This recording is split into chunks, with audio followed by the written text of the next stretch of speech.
We gaming. It's on. What you on and popping? Harlembovendetta. Let's get it. Hey, tell somebody I'm gaming. I'm only showing how the game is, man. Tell me how y'all think in the comments, like and subscribe and shit like that and stuff like that. I should say, yeah.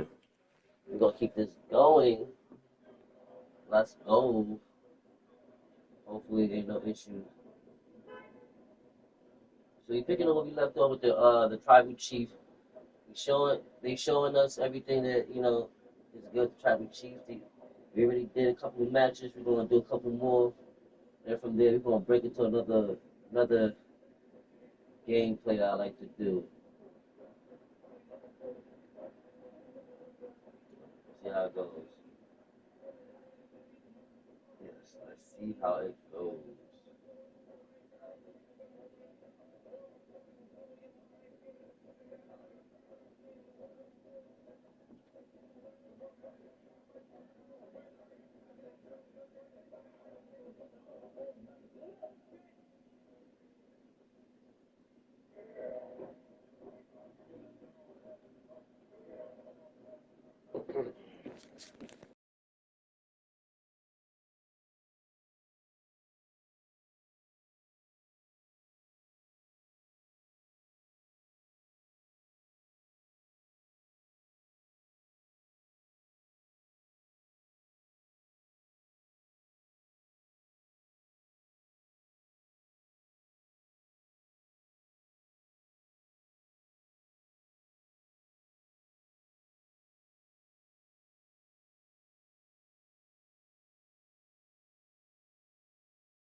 In a family of elite combat athletes and top-tier performers, the final boss has always stood out, even when he was just a blue chipper.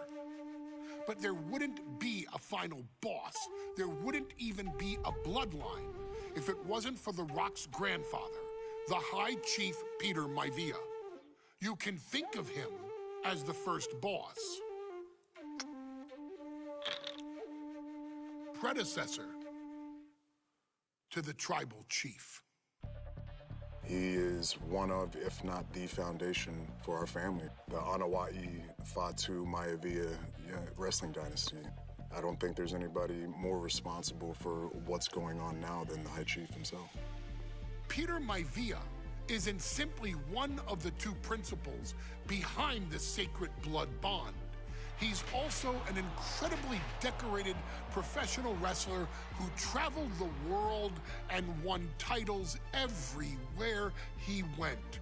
New Zealand, Japan, Europe, and here in the United States, where he enjoyed especially successful runs in Hawaii and California. Maivia would eventually find his way to WWE, engaging in legendary battles with the likes of superstar Billy Graham. His larger-than-life personality would win the WWE Universe over in short order, as it had throughout his entire career. In the ring, High Chief Peter Maivia was a potent blend of brawn and grappling technique, often muscling his opponents down to the mat through a variety of joint locks and then switching to more painful holds once grounded. His sleeper hold and stump puller were both feared and renowned, and make no mistake about it, Maivia knew there was always more than one path to the ultimate victory.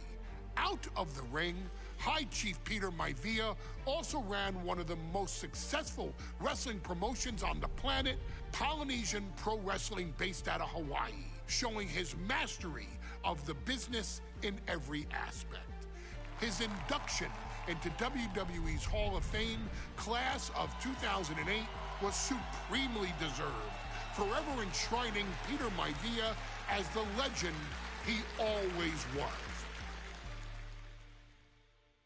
And now, we present to you the opportunity to walk in the boots of the legendary High Chief Peter Maivia, facing off against one of the most legendary WWE rivals, George the Animal Steele.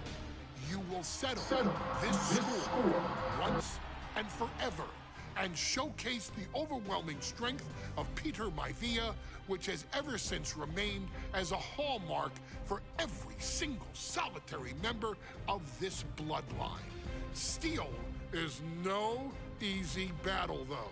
He thrives in the chaos, one of pro wrestling's true madmen. He'll even try to eat part of the ring if he thinks it'll help him break you down. So do your best and honor High Chief Peter Maivia properly with a resounding victory.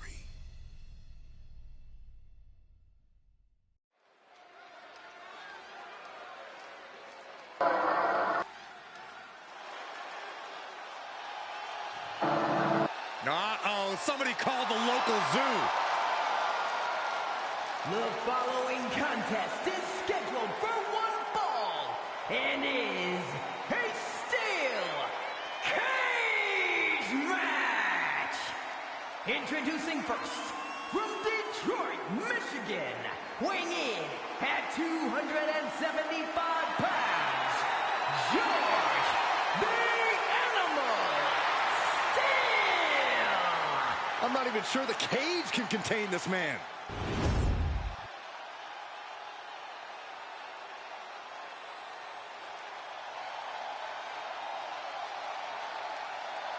And strolling down the aisle, the opponent of George Steele, Peter Maivia. Always a chaotic matchup.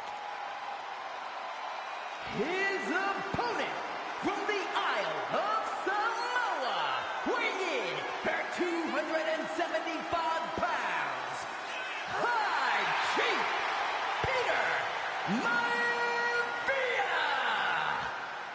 Steele had better keep an eye on Maivia, because Maivia is a true brawler. Few men can handle the chaos of the animal inside a steel cage, but I believe the High Chief is ready.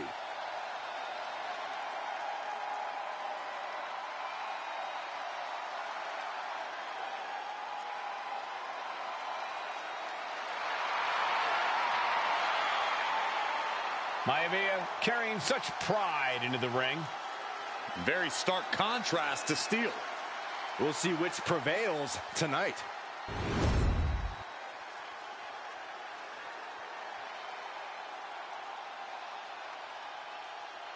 Steel cage match underway. Peter Maivia versus George the Animal Steele. Most of the matches between Peter Maivia and George Steele have ended inconclusively, but this time we'll have a winner. These are two very different men, Cole. The High Chief is a man of great pride and respect for the ring, while Steele is, well, he's an animal. I can't think of two opponents with more opposing styles. You said it, Corey. Let's just hope this one gets taken care of in the ring tonight. Headbutt, oh, not done yet. A second and a third, two. Boom! When a man like Peter Maivia signs up for a match with the Animal, he doesn't know what to expect. Just to expect. Nice takedown, stack for the pin. Able to turn it into a cover of their own. Well, this is unexpected, Byron. Yeah, I'm guessing he wasn't fully in position. Two very opposing styles in every sense of the word, Corey. High Chief Maivia is a much more physically gifted and talented athlete in the ring than Steele. What's it going to take for the animal to get the upper hand here? Well, he's got to be even more chaotic than ever inside this cage. Nothing about Steele makes sense to someone as traditional as Maivia. There's never any telling what the animal's going to do in a match, and he needs to keep it that way. What a display of strength here. Set flying. George the Animal Steele might be a bit of an underdog here. In fact, he lost the match by count out to the High Chief. In Steele's defense, I'm not sure he knows how to count exactly, or how to read a rule book. So he's got to be happy to be in this cage. Well, Maivia is called the High Chief in part because of his commanding presence in the ring. He's more than ready for what the animal will throw at him, even inside a cage. The High Chief just refusing to be intimidated. The animal has no idea what to make of Maivia. Manages to reverse it. Effective dodge there. Has him in the corner, thinking of the next move.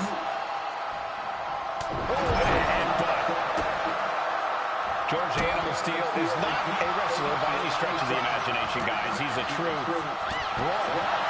And he might be the best brawler. And they're going shot for shot, mode for mode. Looks like a hockey fight just broken out. So much pride, so much resiliency on display. Back and forth, neither one giving up any ground. Touch, nasty. Choosing to climb up the wall of the Get out cage that here. one. Opportunity is just a few feet away now.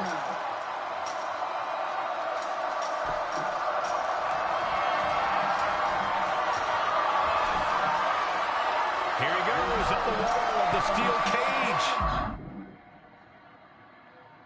And he's straddling the top of the cage, just feet away from making it to the outside.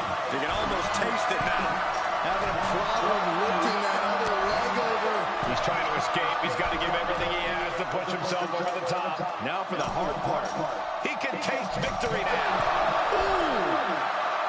Gentlemen, we've touched on the differences between Maivia and Steele as competitors. One man based on order, the other on chaos, but it's reflected in their looks, too.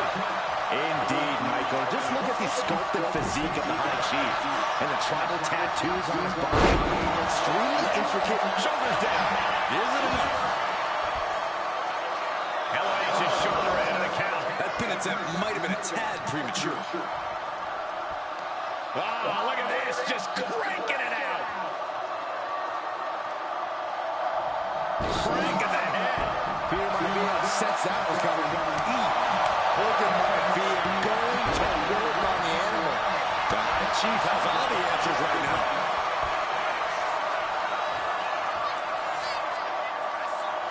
Twisting. And George Steele has the High Chief in dire straits after that move. The High Chief Peter Maivia really making a name for himself in WWE, but he's had plenty of experience on the way up. Plenty of championships on the West Coast, but he's made the biggest splash in Hawaii, where he earned multiple tag team titles. Oh yeah, Maivia is a huge celebrity on the islands. In fact, I've heard some consider him the personification of Maui.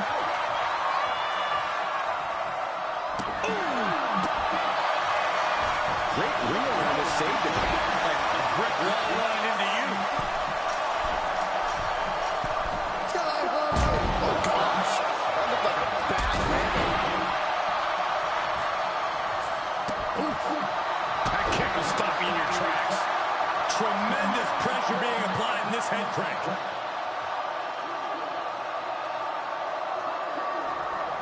Just cranking the head. Some folks call Peter Maivia the Flying Hawaiian. And the reasons are obvious for that moniker. But guys, how does he earn the other nickname of the High Chief? Well, of course, Peter Maivia is very close to the Anunnaki family. In fact, Peter's considered a blood brother to the patriarch of that clan.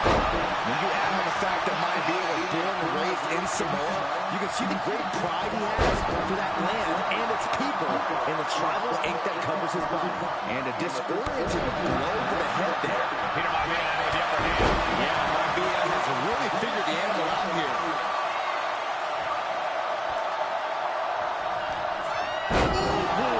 Maivia just dominated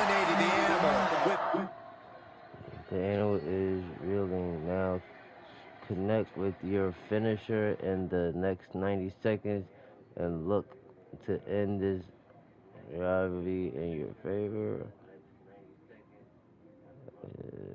Grounded opponent with a finisher. Okay.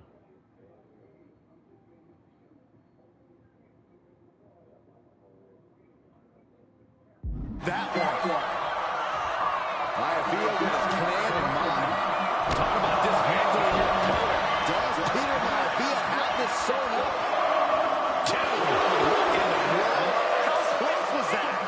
That was about as close as it could get without it all being over for him. That was the best weapon in the arsenal, but it wasn't enough to produce an end result. Peter Maivia very tough, but he also has movie star good. Yeah, they could be looking for a submission here. And the lack of pride. After everything he's been through, will he give in right now? He can't take it anymore. Has to.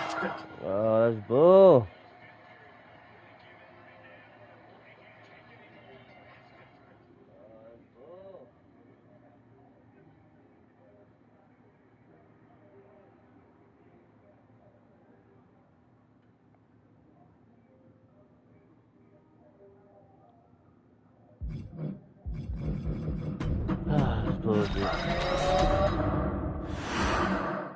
High Chief Peter Maivia taking on George the Animal Steel in a steel cage match. A heated history between these two guys. Yeah, Michael, I think it's because Maivia is one of the few superstars brave enough to take on the Animal. Most of their contests have ended in countouts or disqualifications. Thanks to the cage, we'll get a decisive victory in this one. Well, that really depends on if a cage can even contain that. Peter Maivia very tough, but he also has movie star good looks. Quite the combo. And it served him well, Michael. In fact, the High Chief has major acting and stunt work credits to his name. And who knows, maybe we'll see the Maivia name on Hollywood billboards again sometime. Well, before any of that happens, the High Chief needs to survive this war against the Animal. It pulls off the reversal. Quick thinking that time.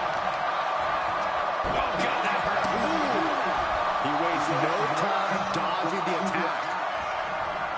Gets out of the way of that one. Caught with a lariat. And Steel is one step quicker. Right in the middle. Relentless. Right in the face. My God. Some folks call Peter Maivia the Flying Hawaiian. And the reasons are obvious for that moniker. But guys, how does he earn the other nickname of the High Chief? Well, Peter Maivia is very close to the Anawahi family. In fact, Peter's considered a blood brother to the patriarch of that clan. When you add on the fact that Maivia was born and raised in Samoa, you can see the great pride he has for that land and its people in the tribal ink that covers his body. Each superstar trying to counter and gain an advantage. Countering each other again and again. Here's the cover. Could be it.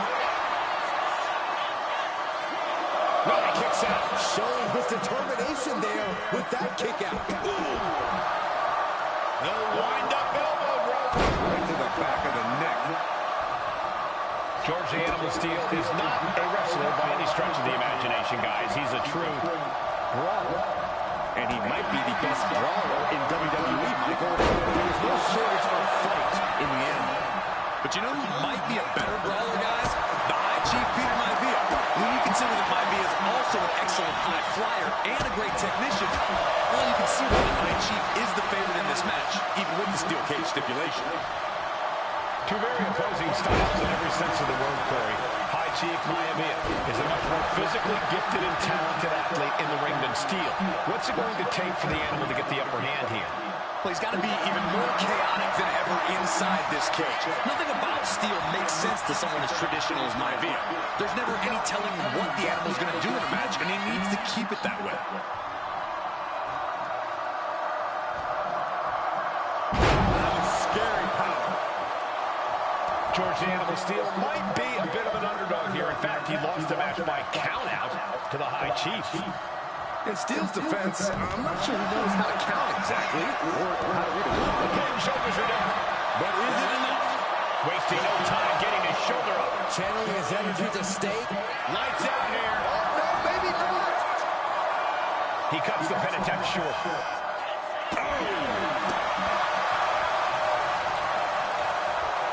He saw that being telegraphed.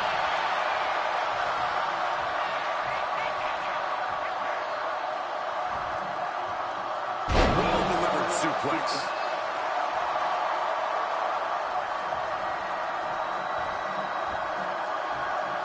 And Steele is one step quicker.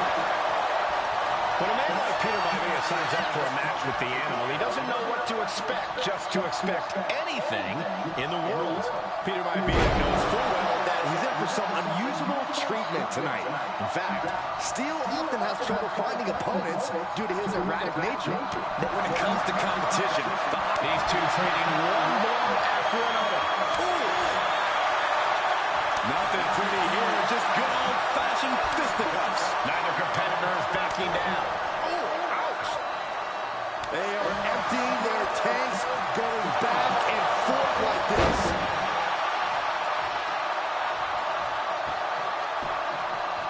Down to Bowman, and a double axe handle smash.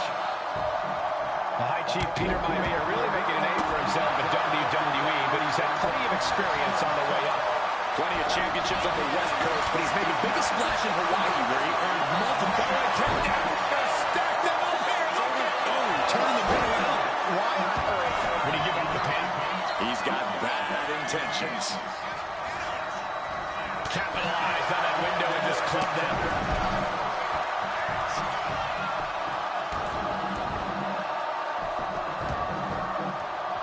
Oh my goodness, calm down. Freakazoid.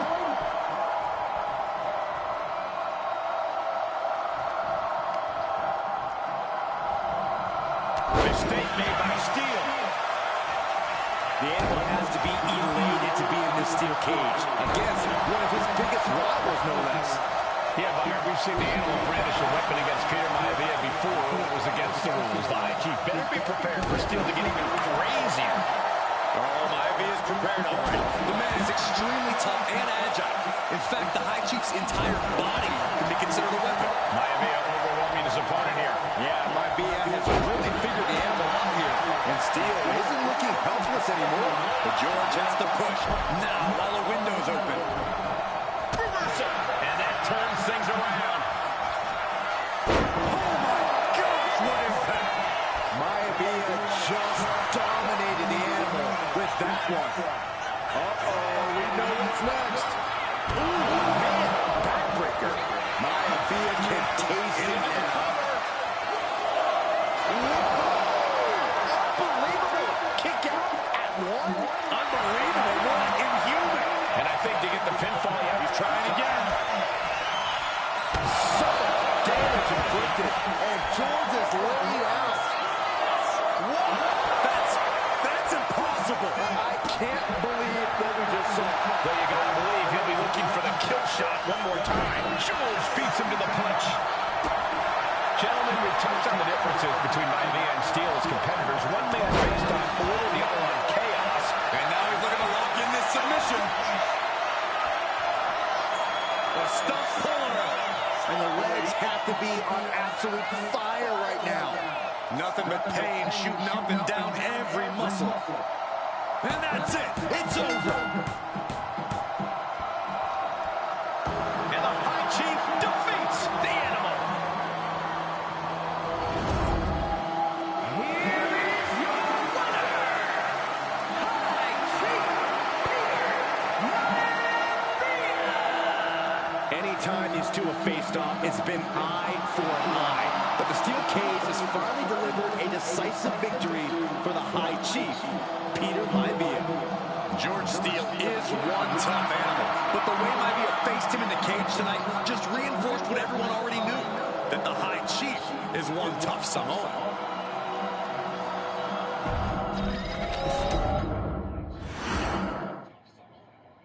She's not like most girls. She's also not like most WWE superstars. Nia Jax, the reigning queen of the ring, is a reckoning. A force of nature that lives with rare competition. A cousin of The Rock. Nia Jax arrived in NXT almost 10 years ago with astronomical expectations. Undaunted, Nia Jax would dominate early opponents, finding herself competing for the NXT Women's Championship mere months after her debut. It did not take long for those running Raw and SmackDown to take notice. Nia Jax joined the Raw roster as part of the 2016 draft lottery. And since joining the main roster, absolutely no one has been sick from Nia Jax. She is a two-time women's champion. She is a two-time women's tag team champion. She competed in the men's Royal Rumble match in 2019, even getting an elimination while in the ring. She's battled standouts like Bayley and Becky Lynch. And all the while, she has been undeniable destruction in her ring. She applies many of the same tactics that once benefited Yokozuna, even using her own version of the Bison Drop, known as the Annihilator. And just like its namesake, if it connects, your night is over. And Nia Jax remains driven for even more success, jumping at any opportunity to prove her dominance. This last year, that included entering into the 2024 Queen of the Ring tournament after earning victories over Naomi, Jade Cargill, and Bianca Belair. Nia Jax fight her way into the fight, taking on NXT Women's Champion Lyra Valkyria. Defeating Dakota Kai, Zoe Stark, and Io Sky to punch her ticket into the final as the Queen and King of the Ring. With an obvious game plan, Lyra would look to stick and move, avoiding the colossal attacks of her opponent. Unfortunately, as often happens when competing against Nia Jax, Lyra made one miscalculation, and that error in judgment provided Nia Jax with the opening she needed to annihilate her competition. This is your opportunity to crown the first queen in bloodline history. Make Lyra suffer. Make her victory more great. Showcase the otherworldly power that forced the entire roster to cower in your presence. Because when you're an irresistible force like Nia Jax, resistance is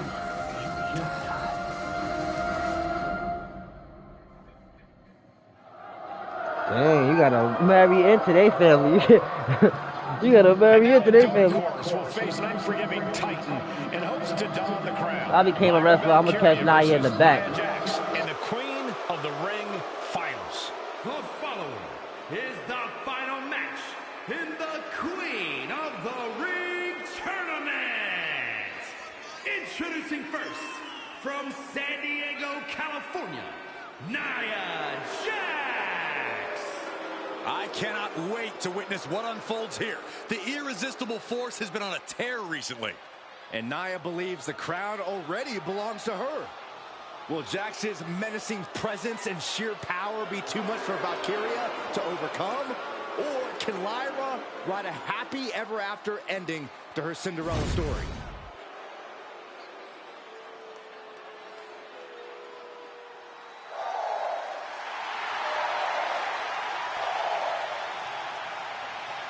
Lyra Valkyria fancies herself a Morgan, which is an Irish goddess of war. As they were on the battlefield, they used to take the shape of ravens to fly around and decide who would live and who would die. That is what Lyra Valkyria is bringing to the ring here tonight.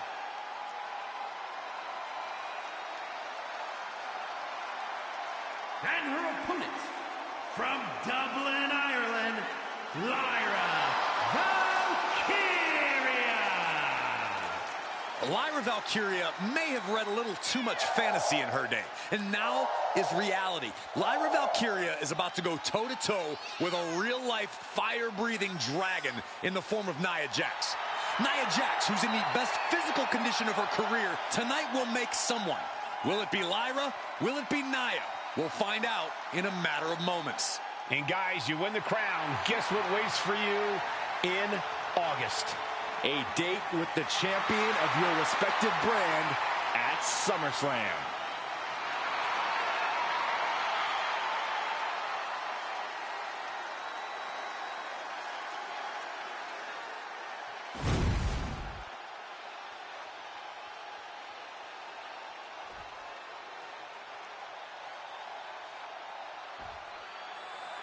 And there will be a coronation taking. And Nia now misses wildly. Lyra goes up over the top. Nia's got it caught, though. Lyra trying to rely on her technique to bring down the irresistible force, but having no luck at the moment. I'm not sure this is going to work either.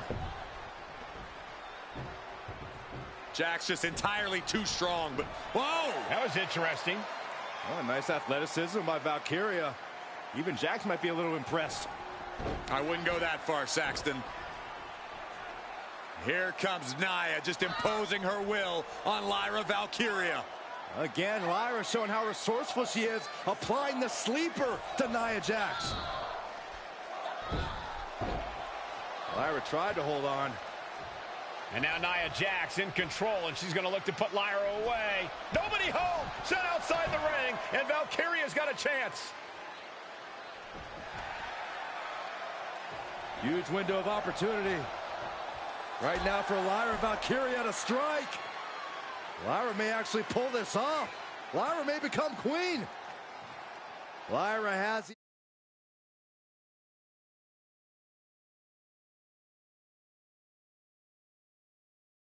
the advantage. She has Nia reeling. But Lyra can't win Queen of the Ring with Jax on the outside. This match has to end in boom, what impact. Anything can happen in WWE. It used to be a tagline, but it's the truth, and Lyra Valkyria is living it. Over the last 12 months, Lyra has already knocked off the likes of Becky Lynch and Io Sky, but she's never faced anyone the size of Jax. This is a first for her career. Nia Jax, Lyra Valkyria facing off in the finals of the 2024 Queen of the Ring tournament. Who will take home the crown? Kicks to the cranium of their opponent. Disgusting behavior. There was no respect shown there. Sliding into the ring now. She leaves the ring, but she can be counted out here.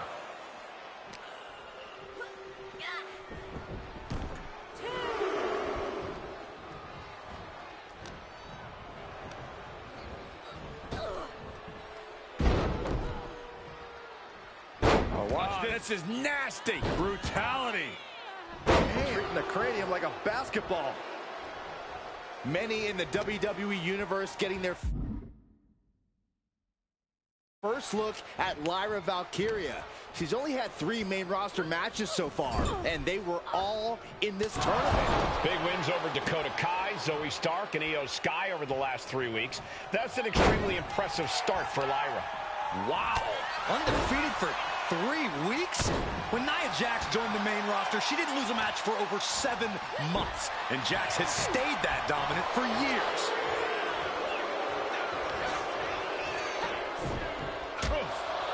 Wow, Nia Jax throws a hard punch. Well, if you're Lyra Valkyria, what do you do to pull off a massive upset tonight? Well, Lyra's a technical wizard, Cole. In fact, from a technique perspective, she may actually have Nia Jax outgunned. And beyond relying on her technique, if I'm Lyra, I'm going to try to frustrate Nia. I don't know how possible that is, but if you frustrate Nia, she may make a crucial mistake. In just a matter of minutes, we'll have our second Queen of the Ring. The first, of course, being Zelina Vega.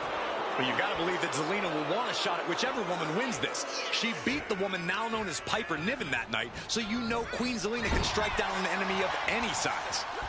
Back and forth, counter after counter. A complete stalemate of reversals here, neither one giving an inch.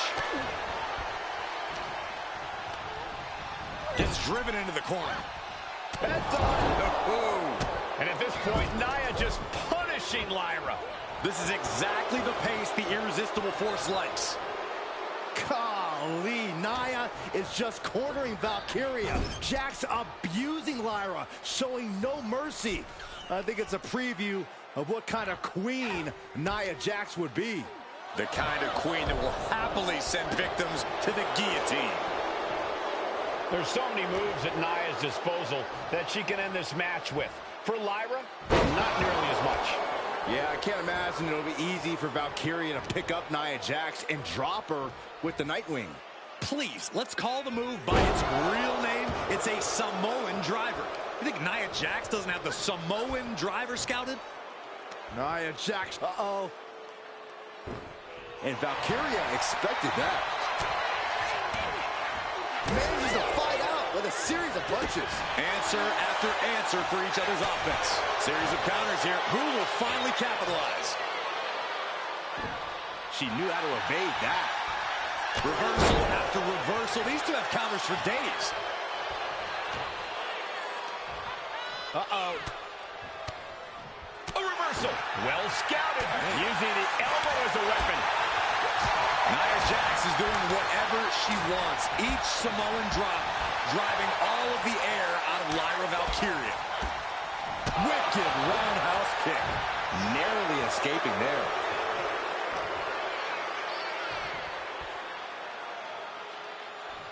Nicely countered with a hard-hitting DDT. She is trying.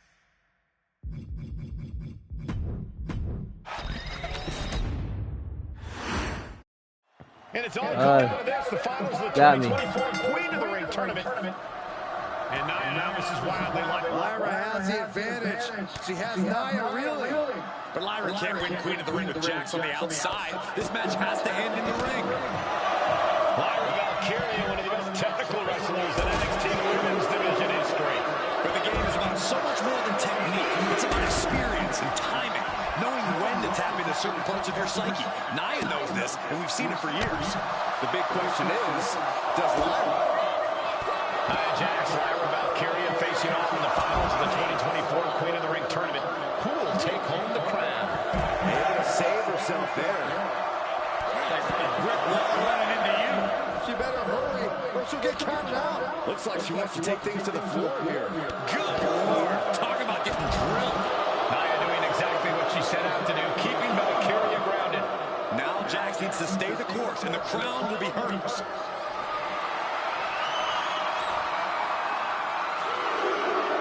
She's looking at it. Maybe she wants to do some more damage.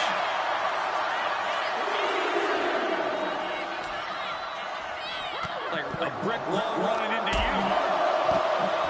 Anything can happen in WWE. It used to be a tagline, but it's the truth. And Lyra Valkyria is living it.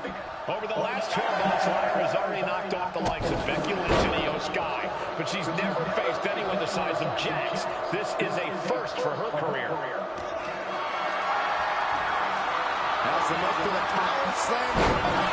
Inverted DDT. Drop kick right on point. Moving into the ring.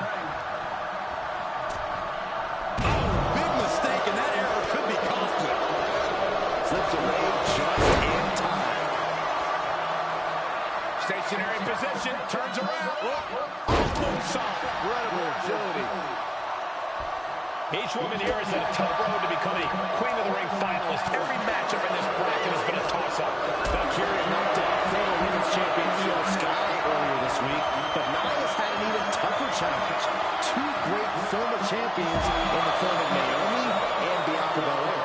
Even more from the top. Valkyria keeps her away. These two reaching a standstill with all these reversals. Nia looking to end this thing. Oh, man. That looks like it hurts. And at this point, Nia just punishing Lyra. This is exactly the pace the irresistible force likes. Confidence is always a key for Nia Jax. She comes into every match thinking she hasn't won. But when you have this business in your blood like Nia does, that confidence is genetic. But ever since the irresistible force returned to WWE 8 months ago, her confidence, Look out, it's on now. oh man, Giving up now is not an option. They have the finish strikes and refusing to back down. Both absolutely drained, but both refusing to give up. The willpower, the sheer guts of these two. Each exchange just sapping the energy from these two. WWE Universe appreciating these athletes going all out.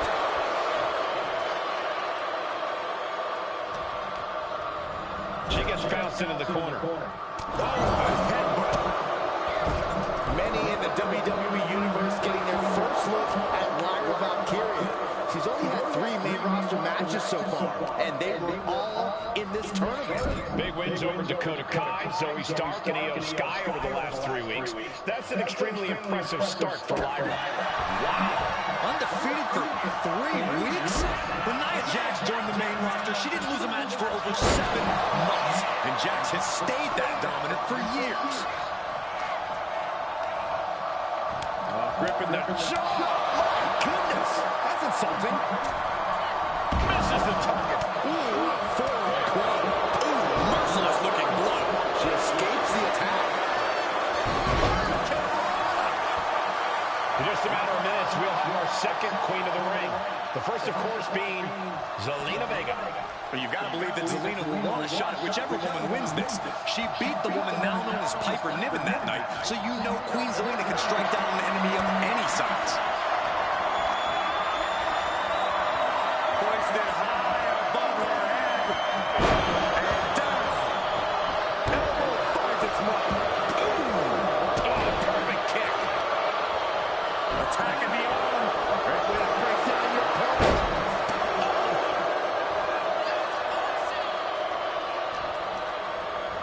In the corner, has to find a way out of there. Bad sight here, dangling helpless in the corner.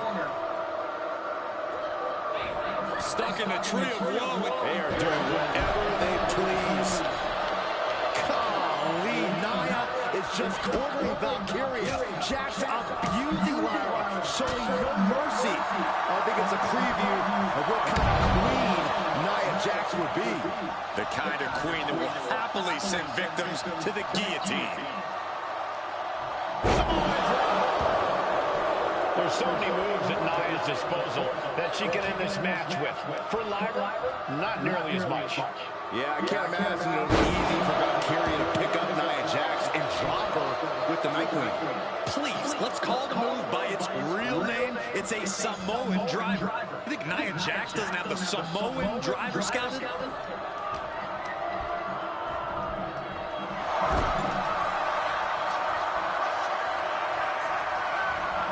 Running drop kick in the corner.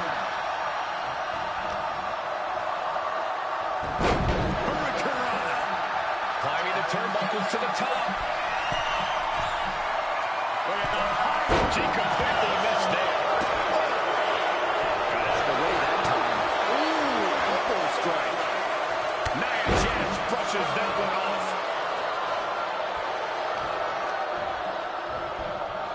Leading her to the corner now. Counters and counters. Each superstar. Valkyria crushed in the corner by Jax. Squashing Lyra in the corner. The beginning of the end may be near. And Nia now.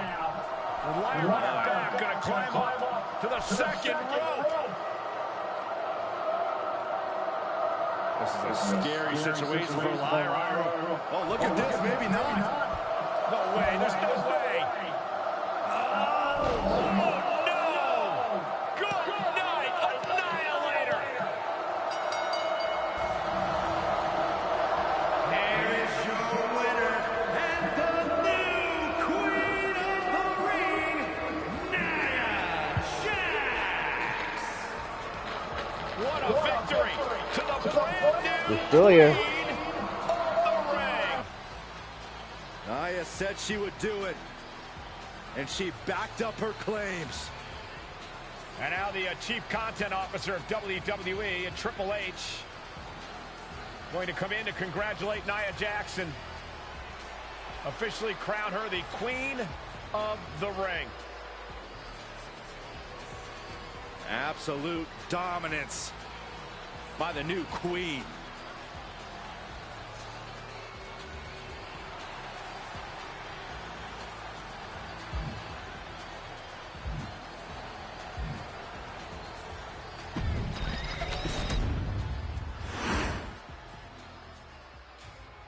I'm sure you will agree with your wise man.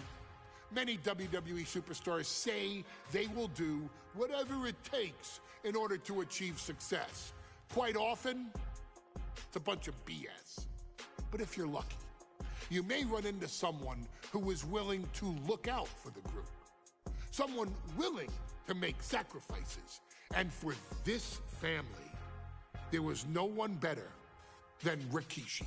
After the Head Shrinkers run in WWE came to an end, Rikishi, then known as Fatu, would go on a journey of self-discovery. This journey would lead to him taking on the name Rikishi, a subtle nod to his cousin Yokozuna, as well as an opportunity to start fresh with a global audience. Well, my dad, you know, when he became the Rikishi character, when you think about Samoan wrestlers, right, or mean, or aggressive, he made it like his own flavor, right? You know, he had the blonde hair, still carried the aggressiveness, but I think he just wanted to add like a little flavor to it. It became even more popular to our culture. Rikishi blitzed WWE from the jump, devastating opponents with new tricks and winning people over with his fat-ass dance moves. That Rikishi is fat, all right. P-H-A-T. And with this wave of newfound momentum came even more success, with Rikishi capturing the WWE Intercontinental Championship and displaying incredible athleticism in iconic moments like when he dove off the top of the steel cage. The year 2000 belonged to Rikishi. But little did anyone know, Rikishi held a dark secret regarding a decision he'd made not for his own benefit, but for the benefit of the family. It was at the 1999 Survivor Series that Stone Cold Steve Austin was hit by a car in the arena parking lot, forcing him from the main event later that night for the WWE Championship. For nearly a year, all of WWE was consumed with figuring out who was driving that damn car and why Austin was targeted in the first place. The verdict came in. The car was driven by Rikishi. Rikishi would stand strong. Stone Cold Steve Austin. I didn't do it for me. I did it for The Rock. What? Rikishi would lay out a years-long gripe that WWE preferred Steve Austin to The Rock, and so Rikishi had made sure that The Rock's only competition had been removed from the picture. Rikishi sacrificed his own popularity to reach this goal. The Rock thrived while Austin was on the shelf. For Rikishi, the struggle and fall was all worth it. Rikishi knew that he would eventually have to face off with the Texas Rattlesnake to answer for his sins, and he welcomed that meeting with open arms. What Rikishi was unprepared for was for WWE to stack the deck entirely, looking to make Rikishi pay for taking out their golden goose. Stone Cold Steve Austin was allowed to drive his truck directly to the ring and was generally given the freedom to do whatever the hell he wanted in the name of revenge. We are going to make things right. This time, when Rikishi and Stone Cold Steve Austin lock horns, there will be no stacking of the deck. Someone willing to give of himself so that his family, this family, can succeed, deserves better. So get in there and showcase the never say die spirit that has led this family to victory time and time and time and time and time and time again.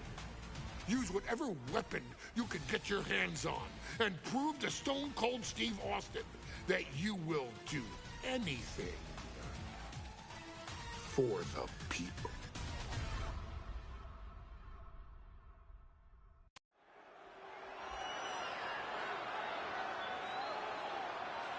Is it legal to not show up? Rikishi has brutalized Austin lately. Austin will be here, Byron. I just refuse to think anything else. The following contest is scheduled for one fall and is a no-holds-barred match. Introducing first, from the Isle of Samoa, weighing in at 424 pounds, Rikishi! We have learned more about Rikishi in the last couple of weeks than we knew about him his entire career here in WWE. He said he ran over Austin not for himself, but for The Rock. Right, and now he's coming out here, and I guess if Austin doesn't show up, the general manager is going to have to come out here and declare this is a forfeit, and Rikishi's going to win it. This man makes me sick.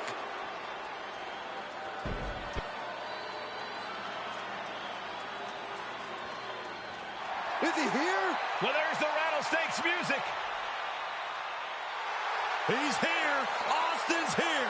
Stone Cold Steve Austin came here with no fear, no hesitation, just revenge.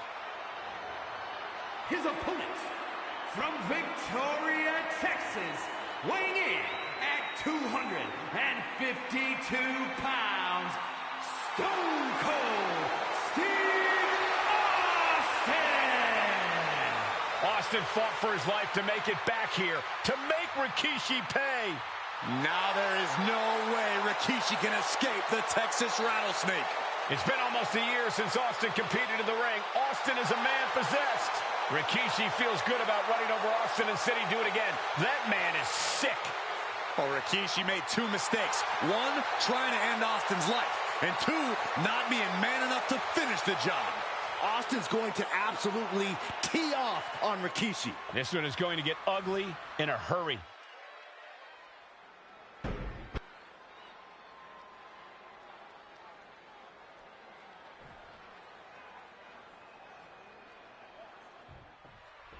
We now know the sick, demented side of Rikishi. Rikishi almost cost Austin his life. Instead, he's here tonight to finish the job. Listen, Rikishi has seen members of his family be skipped over while other superstars skyrocketed to unimaginable heights. Rikishi feels it's The Rock's time, not Austin's. It's been a month of stunning revelations, all leading to the in-ring return of Stone Cold. Go! Stone Cold avoids the attack. And though The Rock wants nothing to do with this altercation, we have to mention the sadness Rikishi has brought to him. Rock might be innocent in this whole ordeal, but I feel that somewhere inside his soul, The Rock is happy with what Rikishi's done. The Rock is proud to have Rikishi and his family. No, Corey, what kind of lies are you trying to spread? We've heard Rock say Rikishi deserves what Austin is going to bring him. There's no family pride in that statement. I'm just saying that blood is thicker than water, and it's been an easier ride for Rock without Austin in the picture. And that's thanks to Rikishi. Sounds more like Rikishi is trying to take credit for all the Rock's success. This conflict is beyond disturbing. Corey, what's going through Rikishi's mind when it comes to defeating Stone Cold? Rikishi has to be prepared to endure an emotional storm like he's never felt before. The big man must recover from that and use his weight to immobilize the Rattlesnake, because we know Austin will not stay down.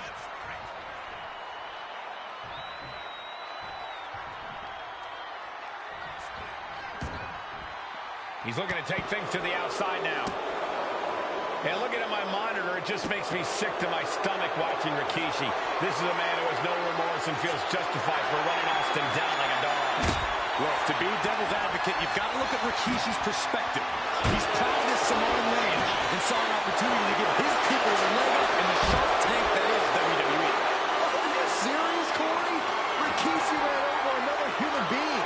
We're forcing that only put Austin on the show for 10 months instead of his whole life. It's sick that you would even condone what Rikishi did. Don't twist my words, Saxton. I'm not saying I condone Rikishi's actions. I'm just saying I understand them. And just in time, he gets out of there. And Byron, I just cannot see any legitimate reason to run over Stone Cold like Rikishi did last Survivor Series. I mean, Austin does run for the feathers of a lot of people, Michael, but I don't think any of his rivals will go to this disgusting lengths that Rikishi's got to do. Austin is like a man possessed. It's been almost a year since Austin's been in the ring.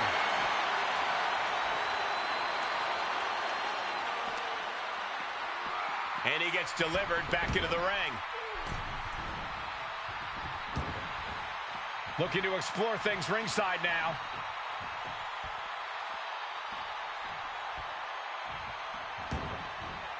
Heads outside the ring. And no countouts means he can take his time.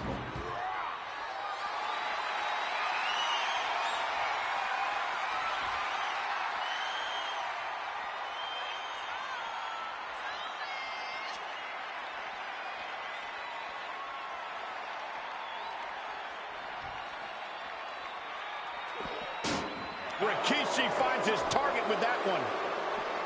We've talked so much about motives leading into this match. In my view, Rikishi's are delusional. His family have been given equal opportunities, and they all took full advantage of them. Yeah, my blood boils at the propaganda Rikishi's been selling. But I tell you about the most legitimate motive in this story, and that is payback for Stone Cold. Austin nearly had his life taken from him, and there is no greater reason to stomp the tar out of somebody than that.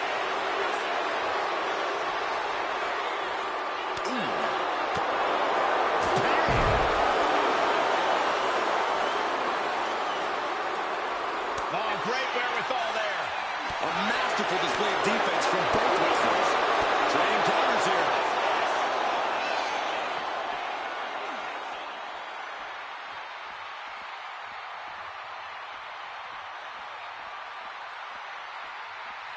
Heading back to the ring.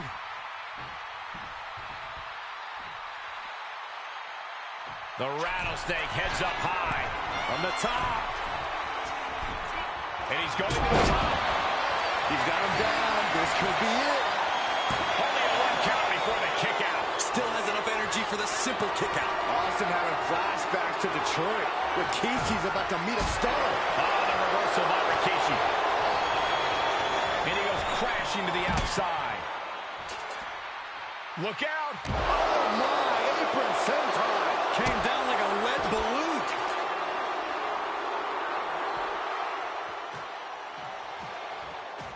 Austin and Rikishi trading heavy artillery on the outside, and here comes the rattlesnake.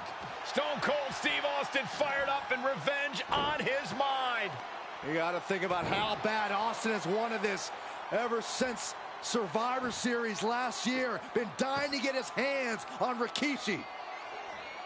All of that venom, all of the vitriol inside of Austin being unleashed on Rikishi right now. Remember, this is no holds barred. Anything goes. Austin has Rikishi down. The rattlesnake is red hot. And do you hear this capacity crowd? They want more from Stone Cold. Nobody wants to see Rikishi get beaten down like a pile of human filth. There's been a lot of vitriol coming from fans towards Rikishi these past few weeks. And this all-day crowd is continuing that pattern of disdain. You think Rikishi cares about the fans, though? No, not at all. He truly believes he's done something for his family, for his people. His family's respect is the only respect he's desperate for.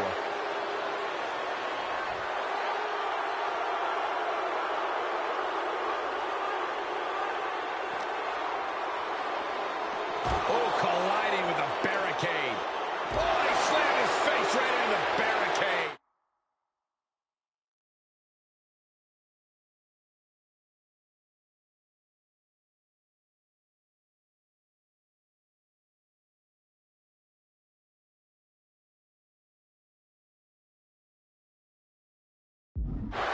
Oh, man. Oh, attacked in the midsection. And he has an answer for Rikishi. Run out of ringside and back to the mat.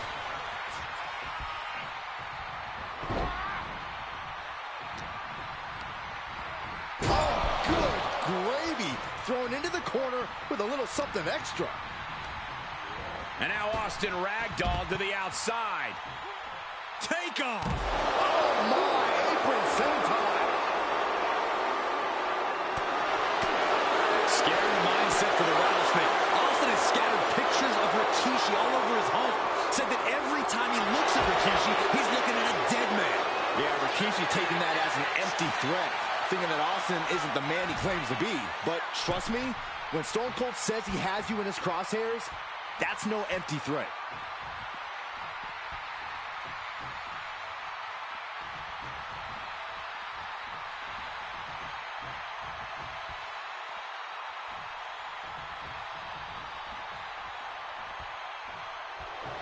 And Rikishi putting a little you-know-what on it right here. He might just be stalling for time here.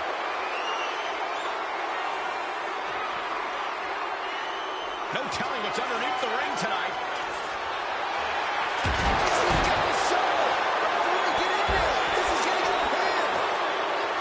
And we know how despicable Rikishi has been, but to throw vinegar on Rattlesnake's nest, Rikishi goes and destroys Austin's truck with a sledgehammer.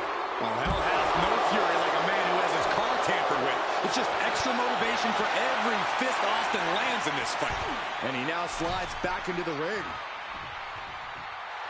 Stone Cold on the verge of inciting an oh hell yeah from the WWE Universe.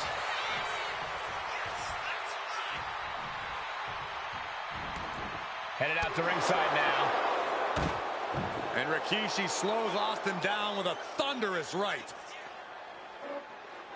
Austin's in trouble. And now steel chair. Oh, and Austin, he just averted disaster there. And now Austin gonna deliver the punishment with the steel chair.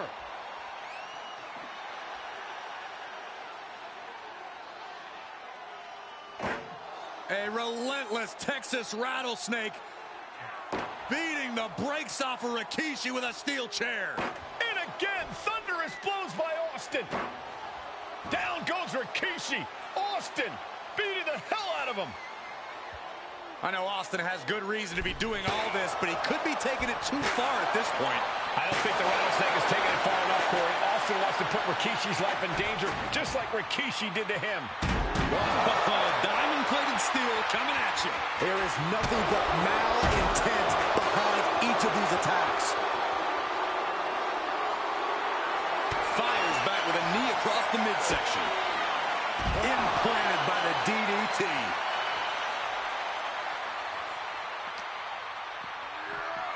And now thrown back into the ring.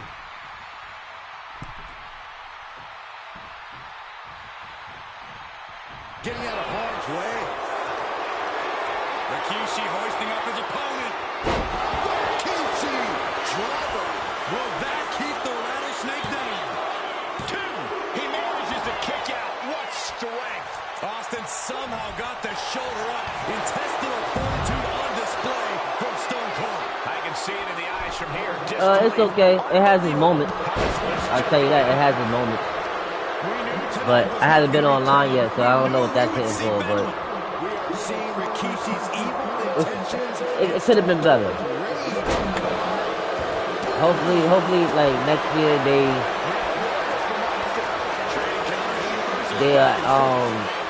make simpler moves that we should be able to do more easier, as far as like the island shit. Quick count after 1. Wow. He gets out of the way. And the scary thing here is the amount of enjoyment Austin is having. There is no amount of pain on Rikishi, but Austin will ever be fully satisfied with. And Rikishi puts a quick stop to the momentum that was building against him. Yeah, showing he's got some fight left in him. Another attack to the head and looking a little dazed. Stink face. I'm gonna hit this nigga with a stink face for old time's sake. Rikishi's family down now, taking out all those years of frustration on Austin here. And the piston lightweight hands. And here's Austin looking to end it right now. Oh, that's bull. They got me. I can't get out of that.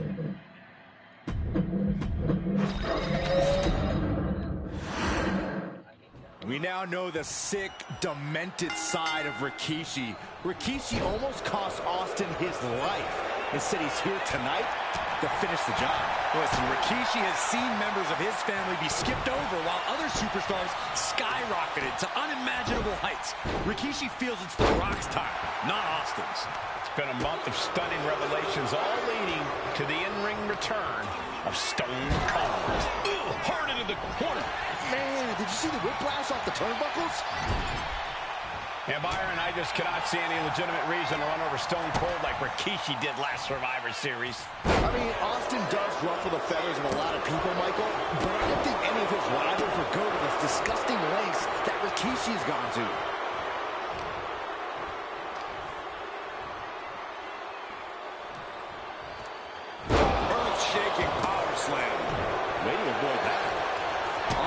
something brewing. DDT. He's making his way to ringside now. And now with him going for the table, we're just in straight up appetite for destruction territory here. Producing a trampling. And looking at my monitor, it just makes me sick to my stomach watching Rikishi. This is a man who has no remorse and feels justified for running Austin down like a dog. From the top. Had it scattered. Now can capitalize. Hoisted up. All the way out. Flex. Boom. Boy, what a kick. Boom. Nice job dodging contact there. Rikishi able to dodge that. Nice side headlock applied. Oh, and a right hand for good measure. Crushing the knee there. Saw it coming and avoided it. We've talked so much about motives leading into this match. In my view, Rikishi's a delusion. His family have been given equal opportunities, and they all took full advantage of them. Yeah, my word boils at the propaganda Rikishi's been selling. I'll tell you about the most legitimate motive in this story, and that is payback for Stone Cold. Austin nearly had his life taken from him, and there was no greater reason to start the tar out of somebody than that. Corey, this situation is so far beyond rational thinking. It's so personal. What does Stone Cold have to do in this one to leave here victorious against Rikishi? I don't know if you can tell someone who almost lost their life at the hands of their opponent to think rationally. Austin has rage, and win or lose, he's going to unleash it all on Rikishi.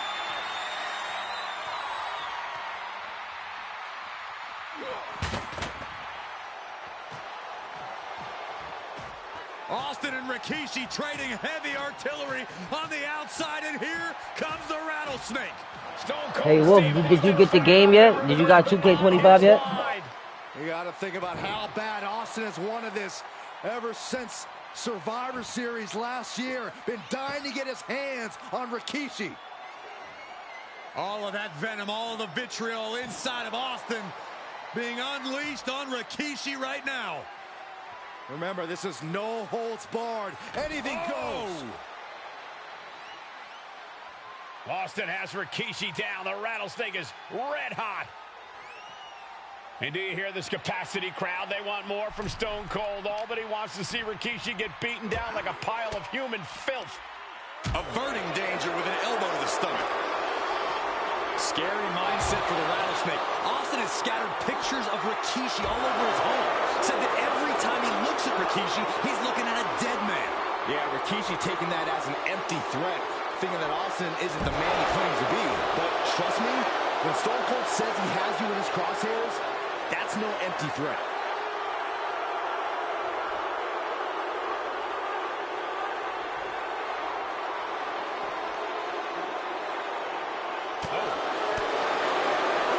Bruising attack to the stomach. As the fight continues ringside, we may need to relocate soon.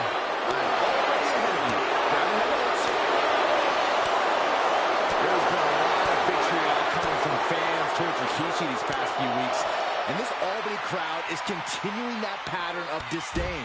You think Rikishi cares about the fans, though? No, not at all. He truly believes he's done something for his family, for his people. His family's respect is the only respect he's desperate for. And gets tossed back into the mat. He's looking for something. This could get dangerous. Baseball bat.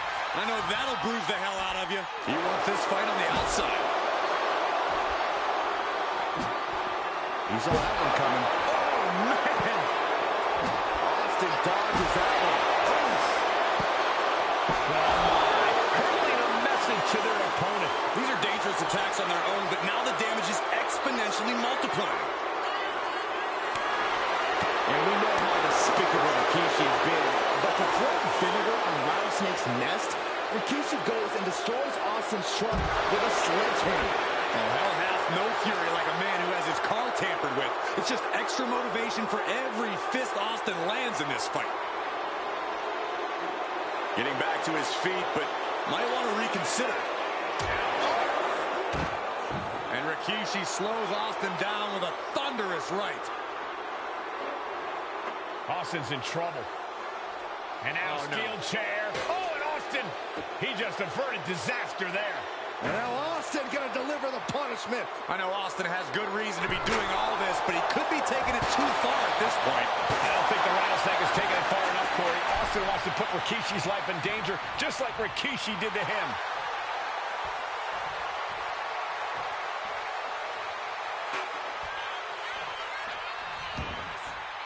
This one's heading to the outside. Austin stomping at Rikishi's heart. That's if Rikishi even has a damn heart.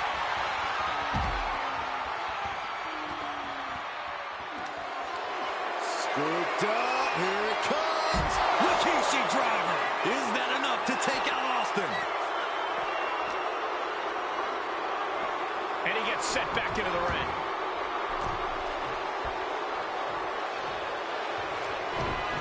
Counter. He knew just what to do.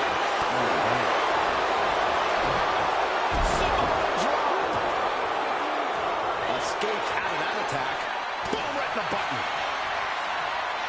Going head to head, putting each other to the test.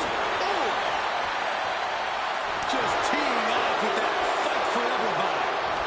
The fight is on, and it's furious. Big shots being fired right now. Neither competitor letting up. Two fighters putting their haymakers on autopilot right now. And here we go, returning to the ring. Got him in the corner now. Oh, and a headbutt. Rikishi ready.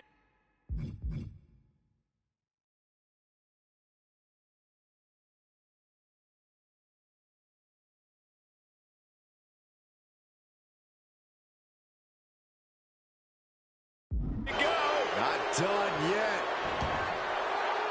The wheels are turning for Rikishi as he ascends up the ropes. Rope shaker. Rikishi may have put the exclamation on this one. What, only two? Unbelievable.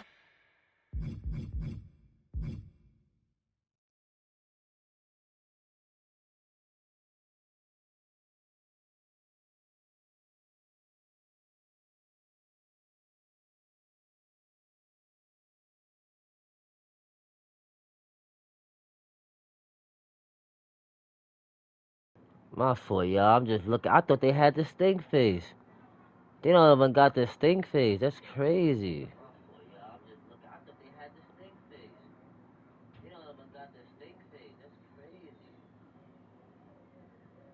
I don't remember him doing no bonsai drop. The stink face is what niggas remember him for. Where's the stink face at? The Austin 316, his press, elbow shit that he does, the middle finger shit, the stunner.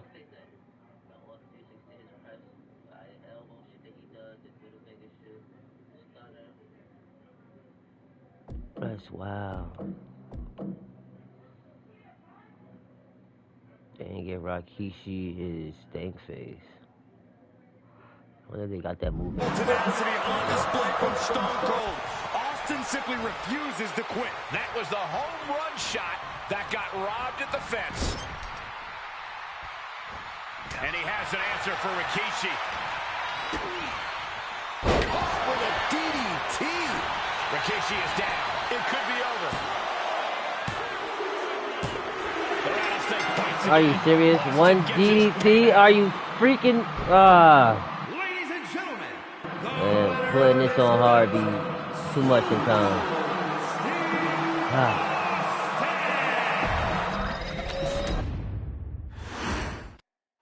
We now know the sick, demented side of Rikishi. Rikishi almost cost Austin his life.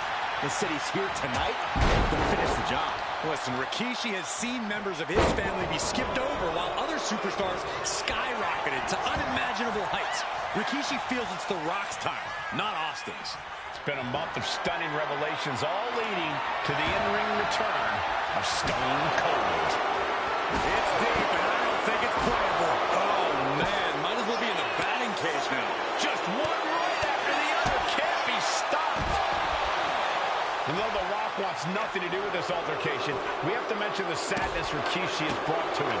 Rock might be innocent in this whole ordeal. but I feel that somewhere inside his soul, The Rock is happy with what Rikishi's done. The Rock is proud to have Rikishi and his family. Well, Corey, what kind of lies are you trying to spread? We've heard Rock say Rikishi deserves what Austin is going to bring him. There's no family pride in that statement. I'm just saying that blood is thicker than water, and it's been an easier ride for Rock without Austin in the picture. And that's thanks to Rikishi. Sounds more like Rikishi is trying to take credit for all The Rock's success. Corey, this situation is so far beyond rational thinking. It's so personal. What does Stone Cold have to do in this one to leave here victorious against Rikishi? I don't know. Here we go. Time to work out some aggression. Boom. Slugging away with everything they've got. It looks like we've got ourselves a brawl here. Just teeing off with that fight forever vibe. So much pride, so much resiliency on display. Vicious. We talk a lot about Austin being prepared for a fight. Talk about the rattlesnake preparing to make Rikishi a dead man. Well, right now it's Rikishi doing the brawling. Rikishi's disdain for Austin looks greater than even we anticipated.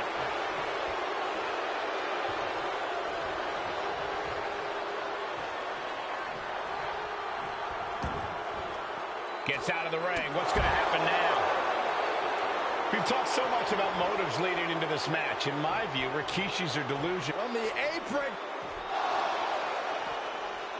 Tossed back into the ring. Looking for something, anything under the ring. Game on, guys. We got ourselves a hockey stick. And do you hear this capacity crowd? They want more from Stone Cold. Nobody wants to see Rikishi get beaten down like a pile of human filth. And he slides him back to the mat.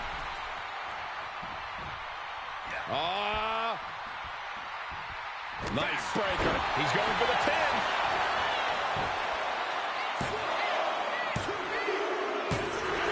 The rattlesnake bites again. Austin gets his payback. I should be going too fast.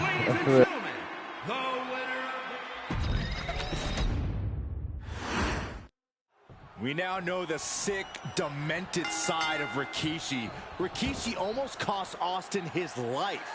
Instead, he's here tonight to finish the job.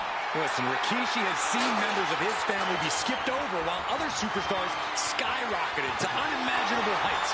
Rikishi feels it's The Rock's time, not Austin's. It's been a month of stunning revelations, all leading to the in-ring return of Stone Cold. We've talked so much about motives leading into this match. In my view, Rikishi's are delusional. His family have been given equal opportunities, and they all took full advantage of them. Yeah, my blood boils at the propaganda Rikishi's been selling. But I'll tell you about the most legitimate motive in this story, and that is payback for Stone Cold. Austin nearly had his life taken from him, and there is no greater reason to stomp the tar out of somebody than that.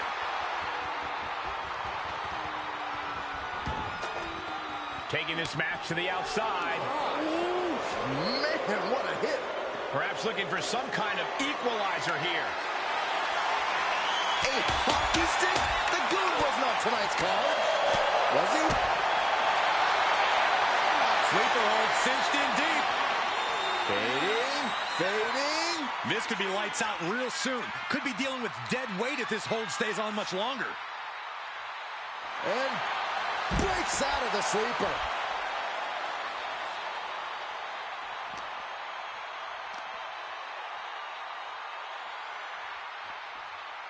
Driven down. Corey, Austin has been out of in-ring action for nearly a year. Does any possible ring rust factor into this match? Well, maybe if this actually was a match, but this isn't about arm drags. It's not about drop kicks. This is a fight, and there is never any rust on Stone Cold when it comes to fighting. Right out of the way. Although The Rock wants nothing to do with this altercation, we have to mention the sadness Rikishi has brought to him. Rock might be innocent in this whole ordeal, but I feel that somewhere inside his soul, The Rock is happy with what Rikishi's done. The Rock is proud to have Rikishi and his family. Well, Corey, what kind of lies are you trying to spread? We've heard Rock say Rikishi deserves what Austin is going to bring him. There's no family pride in that statement. I'm just saying that blood is thicker than water, and it's been an easier ride for Rock without Austin in the picture. And that's thanks to Rikishi. Sounds more like Rikishi is trying to take credit for all The Rock's success. One wicked attack after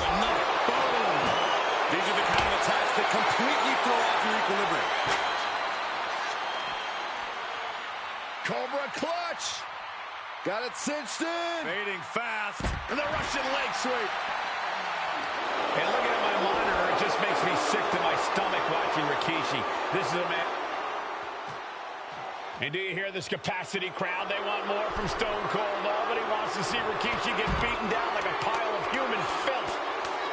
There's press, unloading with punches. Good grief. Austin getting himself some Texas rattlesnake retribution on Rikishi. Hockey stick in play now. And I think he's taking this match into sudden death. He manages to slip out of the way.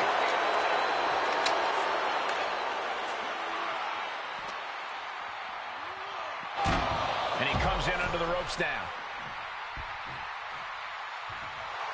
Austin showing no fear, no intimidation.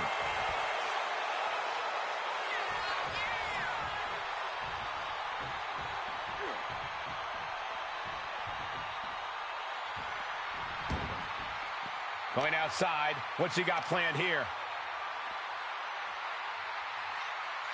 Hellacious power slam. And we know how despicable Rikishi has been. But to throw vinegar on the rattlesnake's nest, Rikishi goes and destroys Austin's truck with a sledgehammer. Well, hell hath no fury like a man who has his car tampered with. It's just extra motivation for every fist Austin lands in this fight.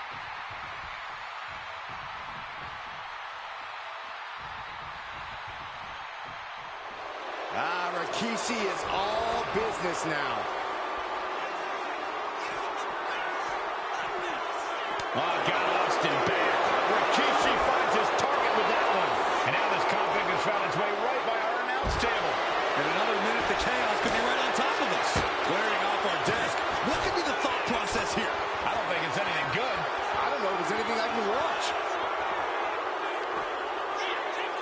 Cobra clutch. Got it cinched in. Fading fast. And the Russian leg sweep. There has been a lot of vitriol coming from fans towards Rikishi these past few weeks. And this Albany crowd is continuing that pattern of disdain.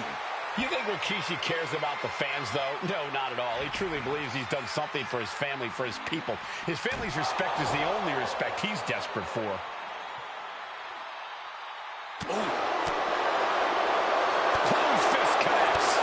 Rikishi feeling the pride of his family with every ounce of damage he delivers to Stone Cold. A spine buster.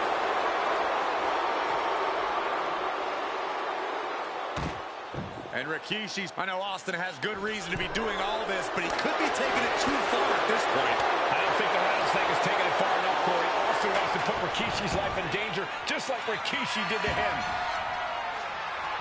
Oh, and a chair shot delivered. Into the cover. This might be it.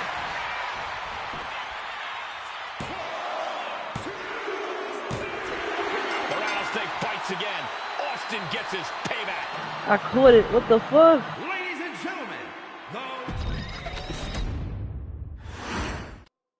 We now know the sick, demented side of Rikishi. Rikishi almost cost Austin his life. Instead, he's here tonight to finish the job. Listen, Rikishi has seen members of his family be skipped over while others who... Sleeper hold cinched in deep. Fading, and breaks out of the sleeper.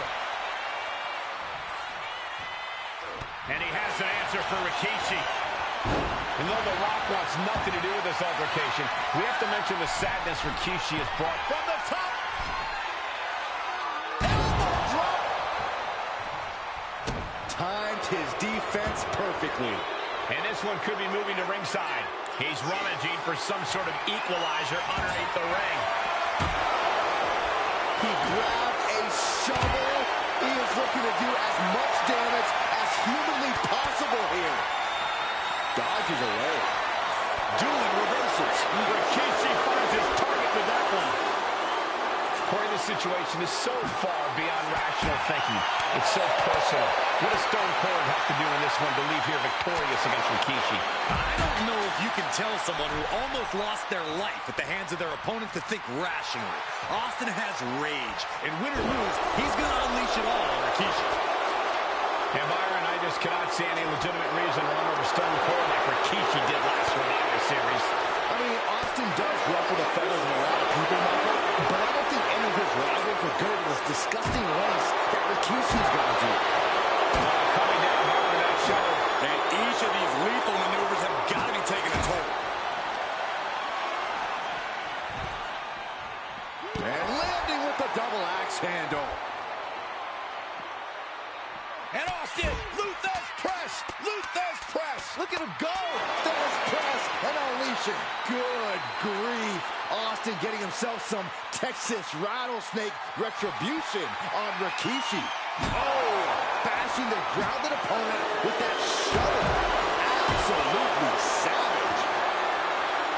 And looking at my monitor, it just makes me sick to my stomach watching Rikishi. This is a man who has no remorse and feels justified for running Austin down like a dog. Look, to be devil's advocate, you've got to look at Rikishi's perspective. He's proud of his Samoan lineage and saw an opportunity to give his people a leg up in the shark tank that is WWE.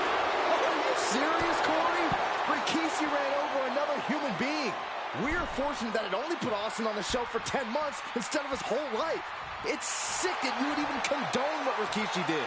Don't twist my words, Saxton. I'm not saying I condone Rikishi's actions. I'm just saying I understand them. Ooh, man. Great awareness from Austin. We've talked so much about motives leading into this match. In my view, Rikishi's a delusion. His family have been given equal opportunities, and they all took full advantage of that. Yeah, my blood grows at the propaganda Rikishi's been selling. But I'll tell you about the most legitimate motive in this story, and that is payback for Stone Cold. Austin nearly had his life taken from him, and there was no greater reason to start the tar out of somebody than that. And he tosses it back in now. And what need is there to go looking under the apron like this? Grabbing a bat, and here I am without any peanuts. He avoids it. Austin! What a start by the rattlesnake. And going for the pin. Austin got it! The rattlesnake bites again. Austin gets his payback. Oh, they cheated. I swear I counted that. I counted that. Oh, okay. We now know the sick, demented side of Rikishi. Rikishi almost cost Austin his life. Instead, he's here tonight to finish the job. Listen, Rikishi has seen members of his family be skipped over while other superstars skyrocketed to unimaginable heights. Rikishi feels it's The Rock's time, not Austin's. It's been a month of stunning revelations, all leading to the in-ring return of Stone Cold. And looking at my monitor, it just makes me sick to my stomach watching Rikishi. This is a man who has no remorse and feels justified for running Austin down like a dog. Look, to be devil's advocate, you've got to look at Rikishi's perspective. He's proud of his Samoan lineage and saw an opportunity to give his people a leg up in the shark tank that is WWE. Are you serious, Corey? Rikishi ran over another human being. We're fortunate that it only put Austin on the show for 10 months instead of his whole life. It's sick that you would even condone what Rikishi did. Don't twist my words, Saxton. I'm not saying... Now down into the cover. Gets the shoulder up. Wow. Big forearm. We've talked so much about motives leading into this match. In my view, Rikishi's a delusion. His family have been given equal opportunities, and they all took full advantage. Taking flight. Maneuvers out of the way. He gets back into the ring.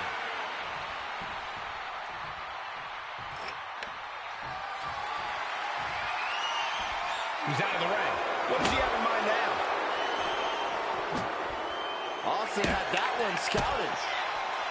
Ooh, brutal forearm. Knee strike connects.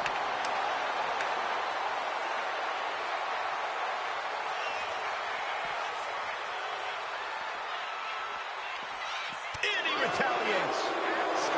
You know, The Rock wants nothing to do with this altercation. We have to mention the sadness Rikishi has brought to him. Rock might be innocent in this whole ordeal, but I feel that somewhere inside his soul, The Rock is happy with what Rikishi's done. The Rock is proud to have Rikishi and his family. No, Corey, what kind of lies you trying to spread? We've heard Rock say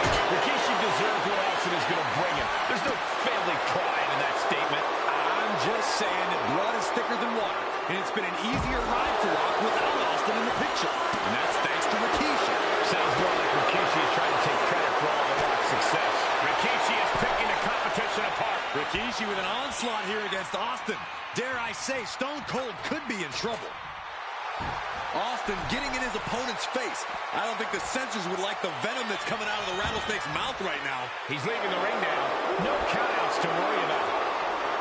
And Byron, I just cannot see any legitimate reason to run over Stone Cold like Rikishi did last Survivor Series.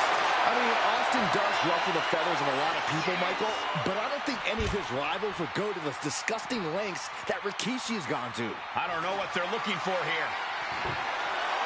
Taking a big risk here by bringing the table into the action. Counter. Saw it coming. Ah, gets cracked by the overhand. Goes under the ropes and into the ring. He's setting this table up, and guys, someone's about to have a... Oh, my God, are you kidding me? This is too far. I can't watch this. And this one's taken to the outside. Rikishi finds his target with that one. Stone Cold in some serious trouble. No one holding Rikishi's family down now, taking out all those years of frustration on Austin here. Hoisted up high here. Crashing down like that, having the wind knocked out of you, never a good time for that to happen. Getting carried to a vulnerable position. Good God! That was too much. Dangerous ideas and bad intentions becoming reality. There's no room for hesitation when you're dealing with flaming furniture.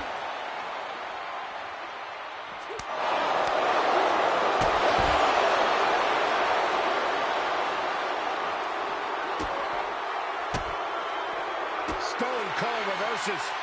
We're locked in reversals here. Neither competitor intimidated.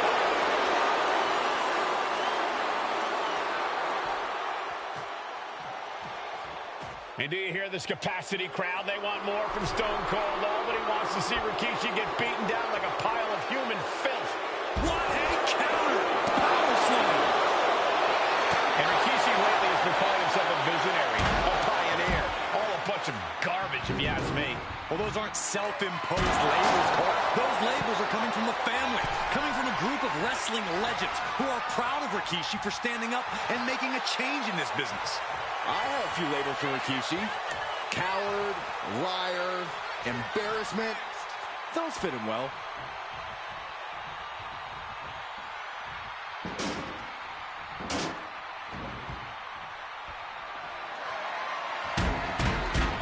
I don't know what he's got in mind heading to the floor here. And the announce table's getting a makeover.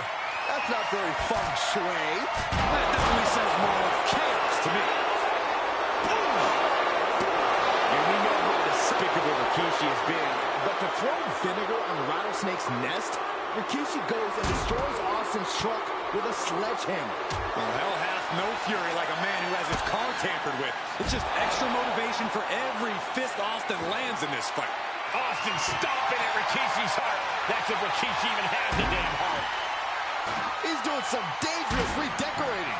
I think the table really ties it all together. Whip back into the ring.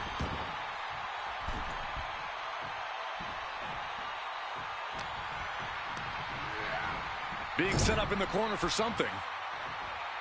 And Austin gets stopped in his tracks.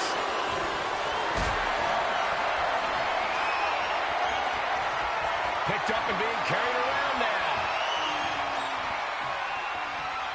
Oh my gosh, the table has imploded. Scary Mike under the apron. Oh, the way to the outside. Taking a little tour ringside, and I guess we're one of the pit stops.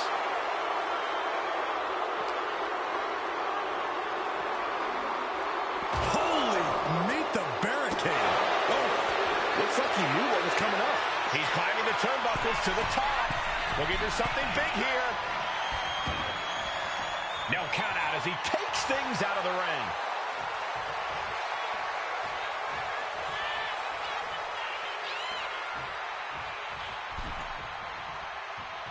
Moves from the ring to the outside.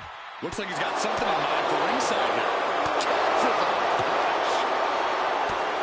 There's been a lot of vitriol coming from fans towards Rikishi these past few weeks, and this Albany crowd is continuing that pattern of disdain. You think think Rikishi cares about the fans, though? No, not at all. He truly believes he's done something for his family, for his people. His family's respect is the only respect he's desperate for. Shoulders down, looking for the win here. Kicks out before the 2 count. Unbelievable display of will in the late stages of this matchup. Caught the leg. That was impressive. We might be getting up, but it doesn't look like it will be for long. Lift it up. What's next? Ooh, goes tumbling to the outside. Austin reminding him that Stone Cold is not someone to take lightly. He's able to reverse it. Back in the ring. Call him disrespectful. I'll call him bold. In your face and unafraid. He could be enjoying the moment too much, giving his opponent a lot of room to recover. Here we go again. He made his point. Concentrate on the match instead of everything outside of it.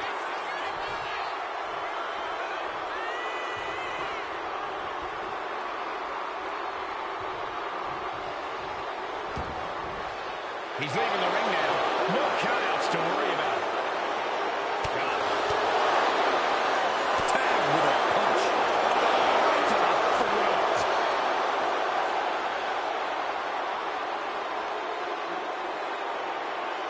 Got him right where he wants him.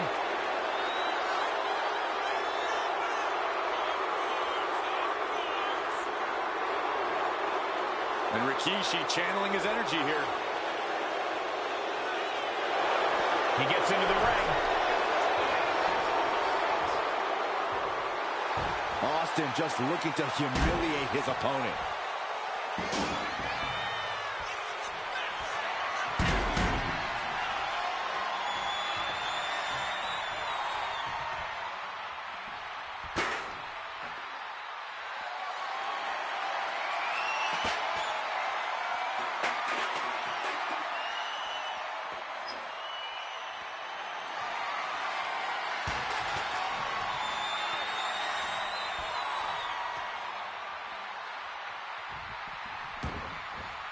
I don't know what he's got in mind heading to the floor here.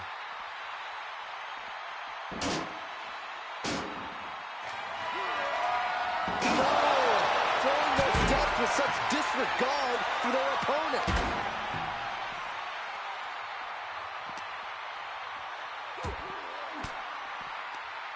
Stiff elbow will break that. Oh, man, right to the esophagus. Vicious. Stomping down. Ooh, slows that down with a well-placed kick. Oh, good night. Sure. Ooh, bullseye.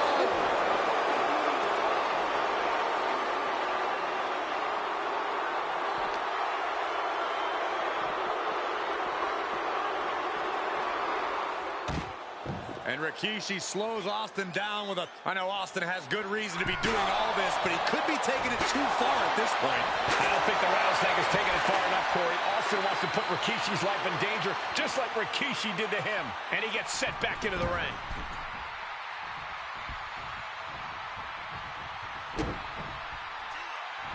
Carefully measured. Rikishi is down. It could be over. The rattlesnake bites again. Austin gets his payback. Ladies and gentlemen, We now know the sick, demented side of Rikishi. Rikishi almost cost Austin his life. Instead, he's here tonight to finish the job. Listen, Rikishi has seen members of his family be skipped over while other superstars skyrocketed to unimaginable heights. Rikishi feels it's the Rock's time, not Austin's. It's been a month of stunning revelations, all leading to the in-ring return of Stone Cold. Ooh! And Byron, I just cannot see any legitimate reason to run over Stone Cold like Rikishi did last Survivor Series. I mean, Austin does ruffle the feathers of a lot of people, Michael, but I don't think any of his rivals would go to this disgusting lengths that Rikishi's gone to. Belly to belly!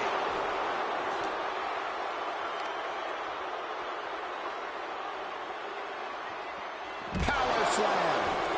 He got out of dodge just in time. Power slam. Producing consecutive attacks. This is frightening strength here. Oh, predicted what was coming. Bulldog.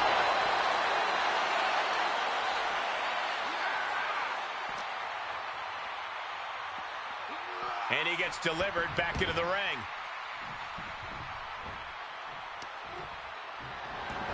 Taken to the floor, and he's got no worries about the count. And though The Rock wants nothing to do with this altercation, we have to mention the sadness Rikishi has brought to him.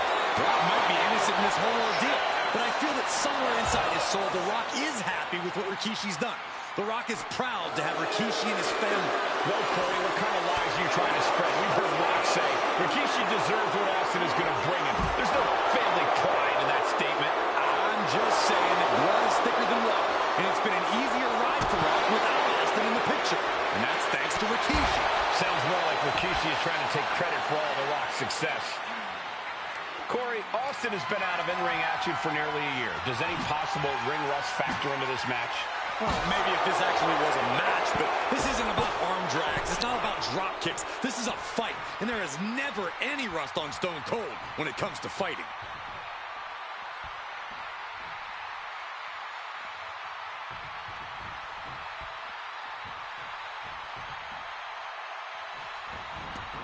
He's looking to take things to the outside now. And looking at my monitor, it just makes me sick to my stomach watching Rikishi. And do you hear this capacity crowd? They want more from Stone Cold. Albany wants to see Rikishi get beaten down like a pile of human filth. Brought back into the ring from the floor now.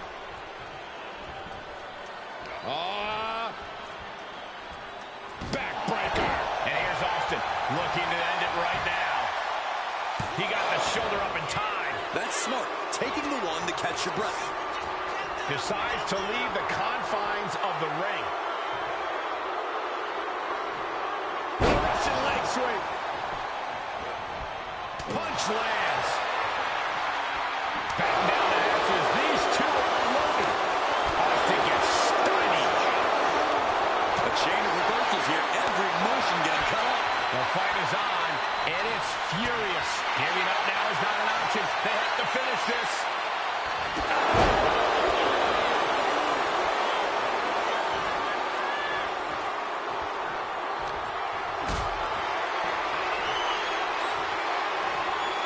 Totally helpless at the moment.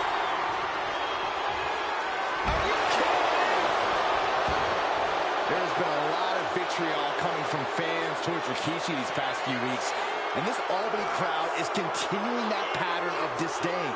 You think Rikishi cares about the fans, though? No, not at all. He truly believes he's done something for his family, for his people.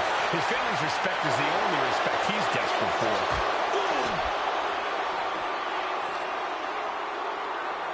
Wow, spilling right into the WWE Universe. This is where it gets hectic. Taking this fight straight to the people. No countouts, no need to hold back. Belly to belly. These two are letting this fight take them wherever it wants to go. Out into the chaos of the crowd. Big punch finds its mark. Turner acquired and destroyed. And we know how despicable Rikishi has been, but to throw vinegar on the rattlesnake's nest, Rikishi goes and destroys Austin's truck with a sledgehammer. Well, hell hath no fury like a man who has his car tampered with. It's just extra motivation for every fist Austin lands in this fight. My goodness, did you hear that shot?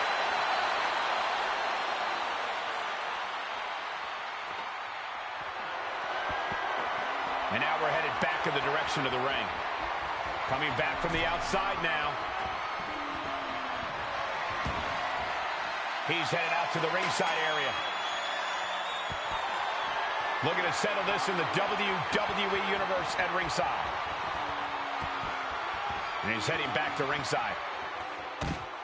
And Rikishi's, I know Austin has good reason to be doing all this, but he could be taking it too far at this point.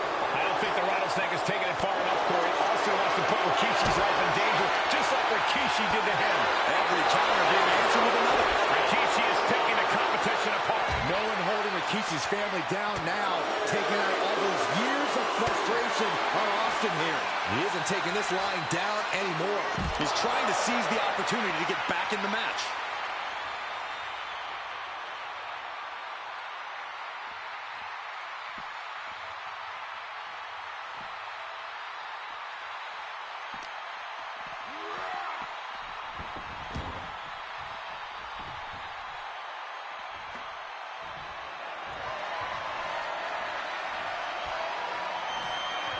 And now he gets back into the ring.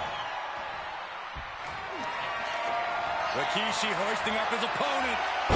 Rikishi driver. And Austin is out. And quickly now, shoulders down for the win. What a kick out by Austin. You can never count the rattlesnake out. And you got to think that all the plans are out the window after that. And a strong kick out at one. He's still got more left in the tank. Austin dodges that one. And now propped up in the corner. Oh, and he stops that offense. Pulled in for a belly. Beautiful. Right into the cover. 2 count. Kicking out in time. And you got to think he's just one final blow away from not kicking out next time. Uh-oh. Find some payback with their own reversal. There's the bulldog. Going outside. What's he got planned here? And as a couple of Hall of Famers once said, it's time to get the tables. Here he comes, sliding back. Austin with goal. He's got him down. Here we go. The cover. The rattlesnake bites again. Austin gets his payback. Ladies and gentlemen, the winner. I swear they is cheating. We They now is know cheating. the sick, They make this shit so. Side of Rikishi. Rikishi almost cost Austin his life. Instead, he's here tonight to finish the job. Listen, Rikishi has seen members of his family be skipped over while other superstars skyrocketed to unimaginable heights.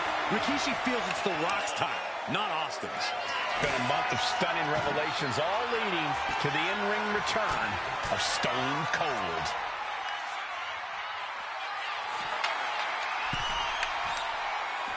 Heading to the outside now. He's reaching under the ring for anything useful. That is an absolutely terrifying-looking shovel. Nothing golden about it. Gentlemen, no need for monitors right now. The fight is right in front of us. And Byron, I just cannot see any legitimate reason to run over Stone Cold like Rikishi did last Survivor Series. I mean, Austin does ruffle the feathers of a lot of people, Michael, but I don't think any of his rivals would go to the disgusting lengths that Rikishi has gone to. This conflict is beyond disturbing. Corey, what's going through Rikishi's mind when it comes to defeating? From the top! Misses big time. Oh, what forearm. Stepped aside, avoiding damage.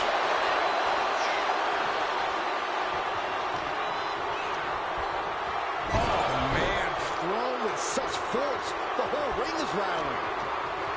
He's hurled out and crashes down to the floor. Soaring! Oh my, apron senton! Absolutely squashed their opponent there. We talk so much about motives leading into this match. In my view, Rikishi's a delusion. His family have been given equal opportunities, and they all took full advantage of them. Yeah, my blood boils at the propaganda Rikishi's been selling. But I'll tell you about the most legitimate motive in this story, and that is payback for Stone Cold.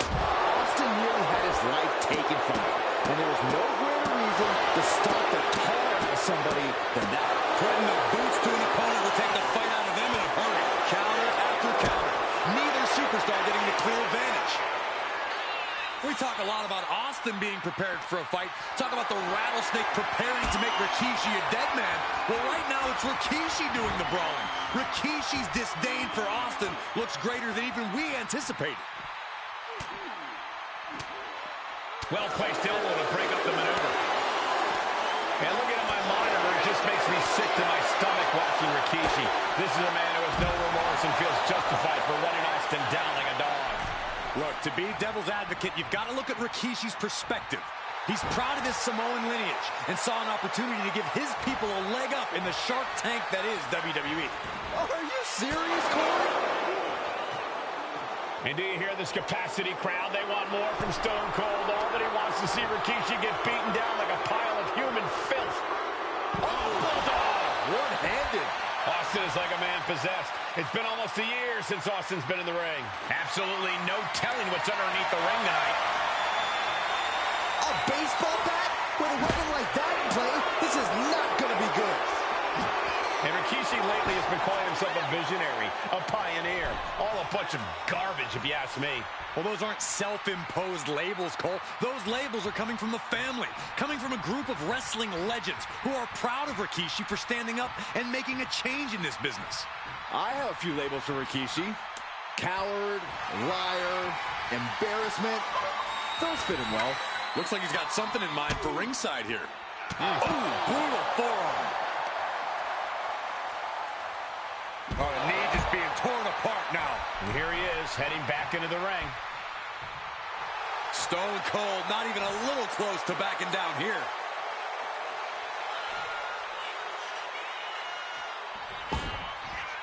Heads outside the ring. And no countouts means he can take his time. There's been a lot of vitriol coming from fans towards Rikishi these past few weeks, and this Albany crowd is continuing that pattern of disdain. You think Rikishi cares about the fans, though? No. He truly believes he's done something for his fans and for his people. His family's respect is the only respect he's desperate for. Delivered into the barricade. Oh, he slammed his face right into the barricade. What a punch. And his body is still the focus of the attack. Bulldog brings them down.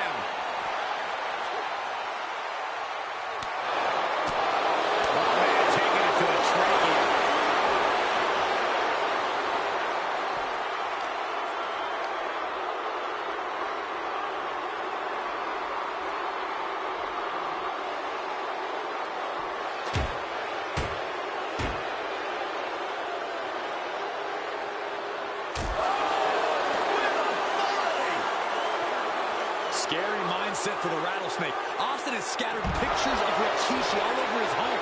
Said that every time he looks at Rikishi, he's looking at a dead man.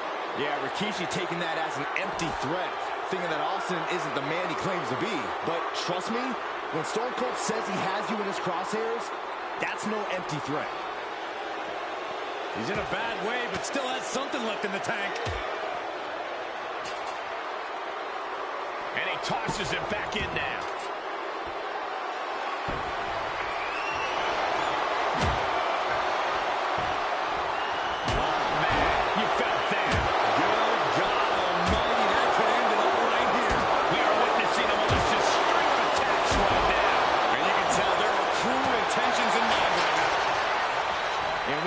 Despicable Rikishi has been, but to throw vinegar on the Rattlesnake's nest, Rikishi goes and destroys Austin's truck.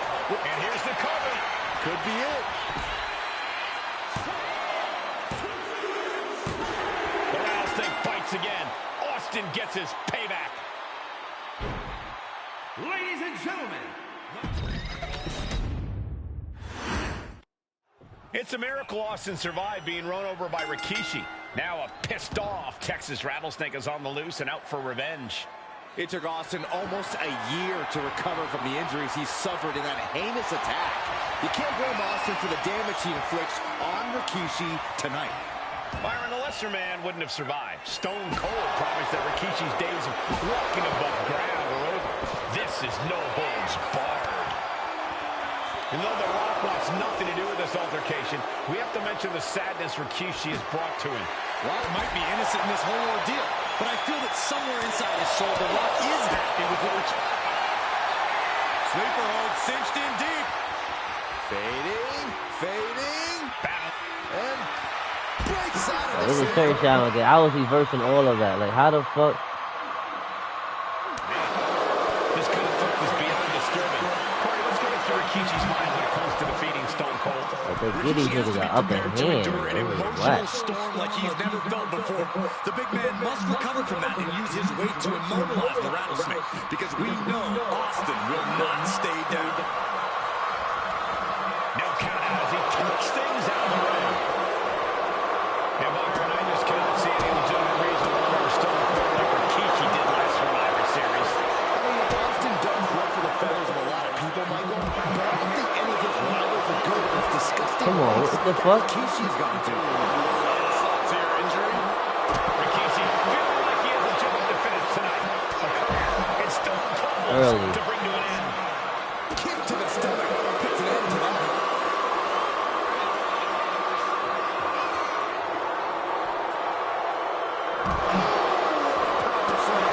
And some effective offense with that one. We talk a lot about Austin being prepared for a fight. Talk about the rattlesnake. And do you hear this capacity crowd? They want more from Stone Cold. Nobody wants to see Rikishi get beaten down like a pile of human filth. He is determined to fight out of this predicament. The barricade. Oh, he slammed his face right into the barricade. Scary mindset to the rattlesnake. Austin has scattered pictures of Rikishi all over his home. Said that every time he looks at Rikishi, he's looking at a dead man. Yeah, Rikishi taking that as an empty threat, thinking that Austin isn't the man he claims to be.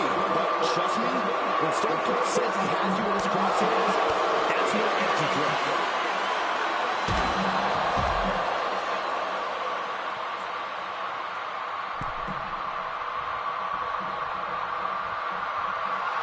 Austin showing no fear, no intimidation. Headed out to ringside now. What is he playing?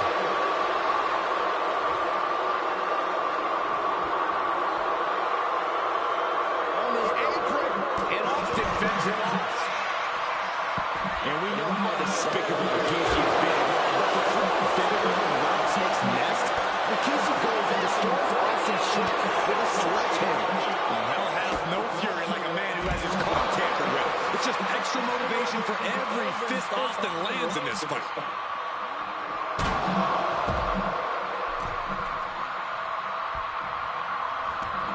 Headed to the outside. But for what reason? He quickly gets out of dodge and stays one step ahead. These two have learned each other so well.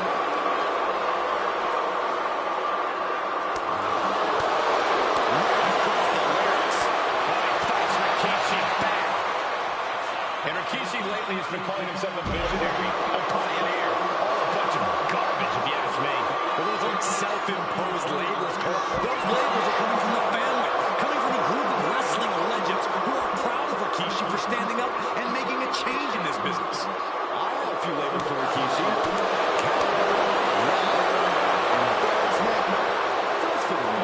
And Rikishi enjoying how he's worn down the rattlesnake throughout this match. And I bet The Rock is smiling about it, too. Oh, stop that nonsense, Corey. And Rikishi, I know Austin has good reason to be doing all this, but he could be taking it too far at this point. I don't think the rattlesnake is taking it far enough, Corey. Austin wants to put Rikishi's life in danger, just like Rikishi did to him. And these attacks are spelling nothing but trouble.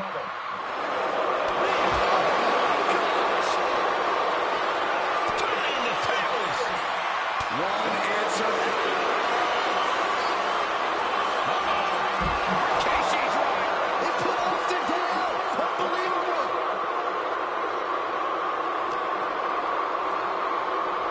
Just refusing to give up. Continues fighting. And gets tossed back into the mat.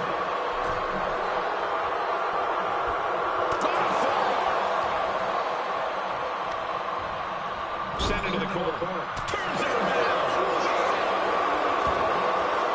He's headed up to the ringside area. He wants this fight on the outside. Vicious, downright savage club right there. Cover clutch. Got it cinched in. Fading fast. The Russian leg sweep. And Rikishi with a counter. Just broken something. Austin dodges out. On the apron. Look out.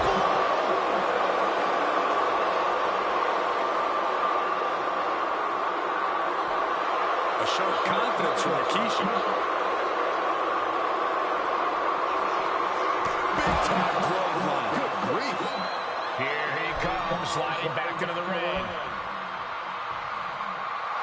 Stone Cold not even a little close to backing down here. Things are at ringside now. Belly to belly. Got out of the way, but can he capitalize? And he heads back into the ring, clearly hoping something nefarious is beneath the ring. A hockey stick? I always knew he had a way of doing it. And the scariest thing here is the amount of enjoyment Austin is having. There is no amount of pain on Rikishi, but also will never be fully satisfied with. What a barrage of stops. To stop at every single part of his body. Saw what was coming and got the dodge quick. On the apron. Just ripped into the table. Rikishi, top turnbuckle.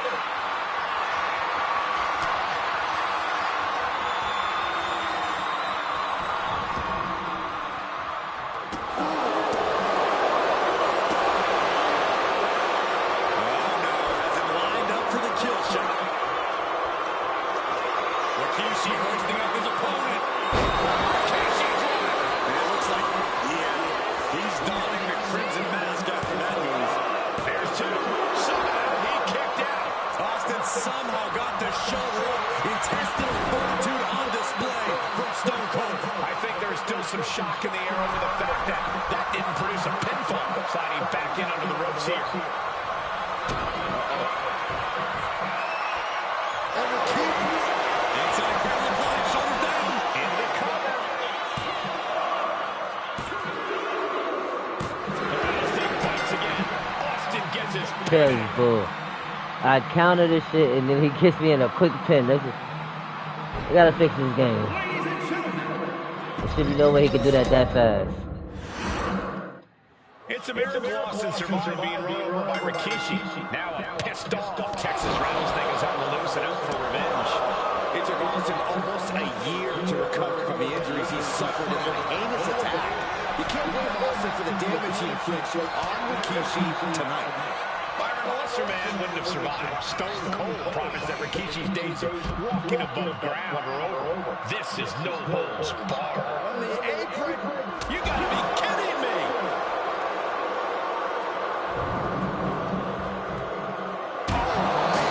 Chucking the steps right into them.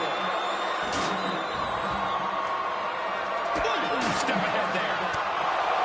You talk so much about motives leading into this match. In my view, Rikishi's a delusion. His family have been given equal opportunities, and they all took full advantage of them. Yeah, my blood boils at the pump. Soaring. He just flipped the script there.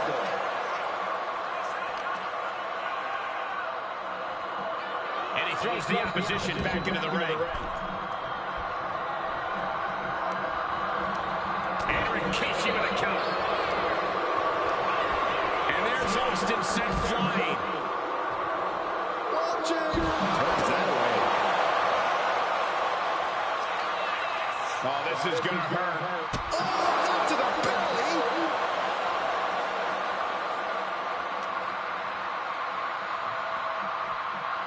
Run out of ringside and back to the mat. No clue what he hopes to find down there.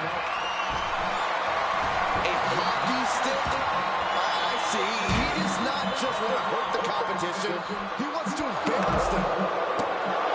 And though The Rock wants nothing to do with this altercation, we have to mention the sadness Rikishi has brought to him.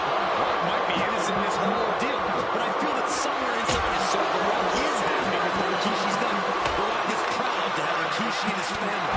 No, Corey, what kind of lies are you trying to spread? We've heard Rock say Rikishi deserves what Austin is going to bring him. There's no family pride in that statement. I'm just saying that blood is thicker than water, and it's been an easier ride for Rock without Austin in the picture. And that's thanks to Rikishi.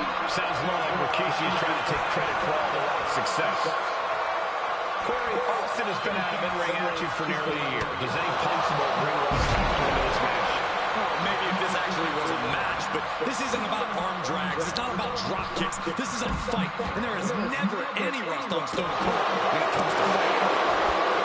And Byron, I just cannot see any legitimate reason to run over Stone Cold like Rikishi did last Survivor Series. I mean, Austin does ruffle the feathers of a lot of people, but I don't think any of his rivals would go to this disgusting lengths that Rikishi's gone to.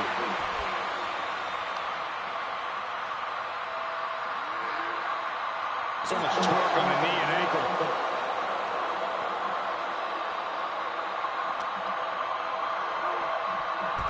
And slides back into the ring. Stone Cold letting his feelings towards his opponent be well known. He's making his way to ringside now. Good grief. Austin getting himself some Texas rattlesnake retribution on Rikishi. And look at my monitor. It just makes me sick to my stomach watching Rikishi. This is a man who has no remorse and feels justified for running Austin down like a dog. Look, to be devil's advocate, you've got to look at Rikishi's perspective. He's proud of his Samoan lineage and saw an opportunity to give his people a leg up in the shark tank that is WWE. Are you serious, Corey? Rikishi ran over another human being. We're forcing that multi-policy on the show for 10 months instead of his whole life. It's sick that you would even condone what Rikishi did. Don't twist my words, Seth. I'm not saying I condone Rikishi's action. I'm just saying I understand it. Austin just looking to humiliate his opponent.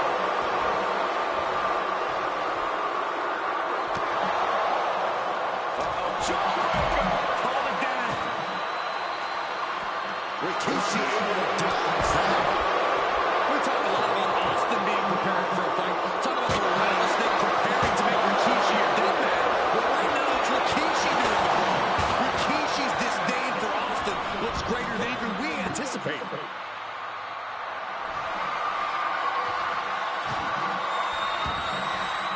Stepping out of the ring here. And you know he picked the shovel because he was looking to send a message.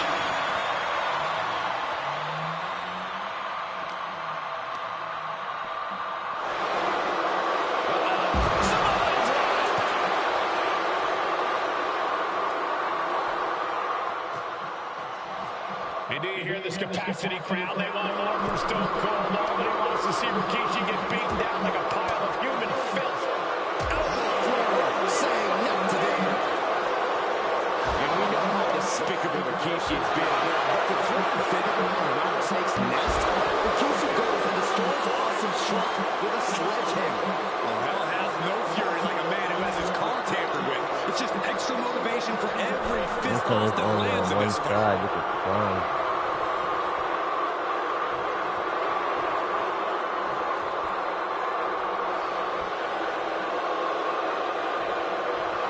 Austin getting in his opponent's face. I don't think the censors would like the venom that's coming out of the rattlesnake's mouth right now. Now heading outside.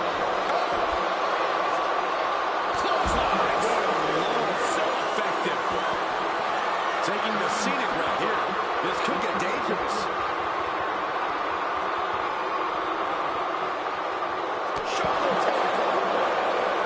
There's been a lot of vitriol coming from fans towards Rikishi these past few weeks.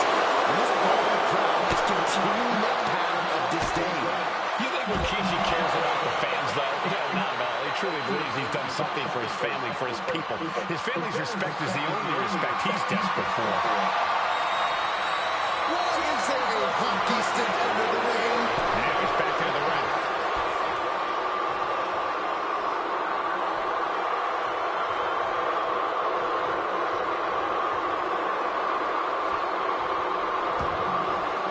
Heads outside the ring. And no countouts means he can take his time. And Rikishi enjoying how he's worn down the rattlesnake throughout this match. And I bet The Rock is smiling about it, too. Oh, stop that nonsense, Corey. And that was some vicious DDT we just saw.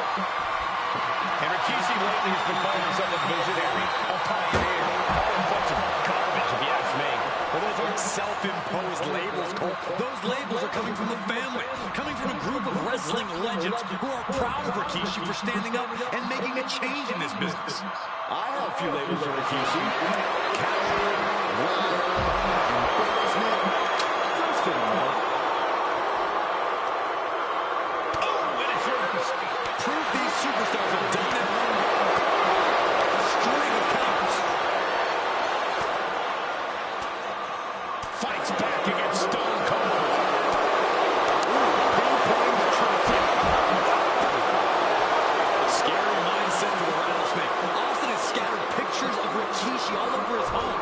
Said that every time he looks at Rikishi, he's looking at a dead man. Yeah, Rikishi taking that as an empty threat, thinking that Austin isn't the man he claims to be. But trust me, when Stone Cold says he has you in his crosshairs, that's no empty threat.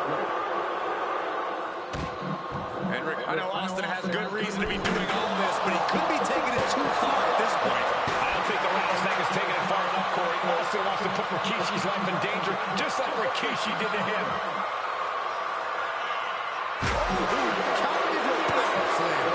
And he's coming too, about to stumble his way into danger. Rikishi driver. Is that enough to take out Austin?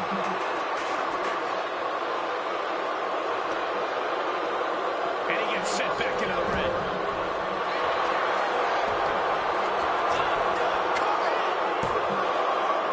Breaks the close count. Both competitors digging deep into their will to keep this match going.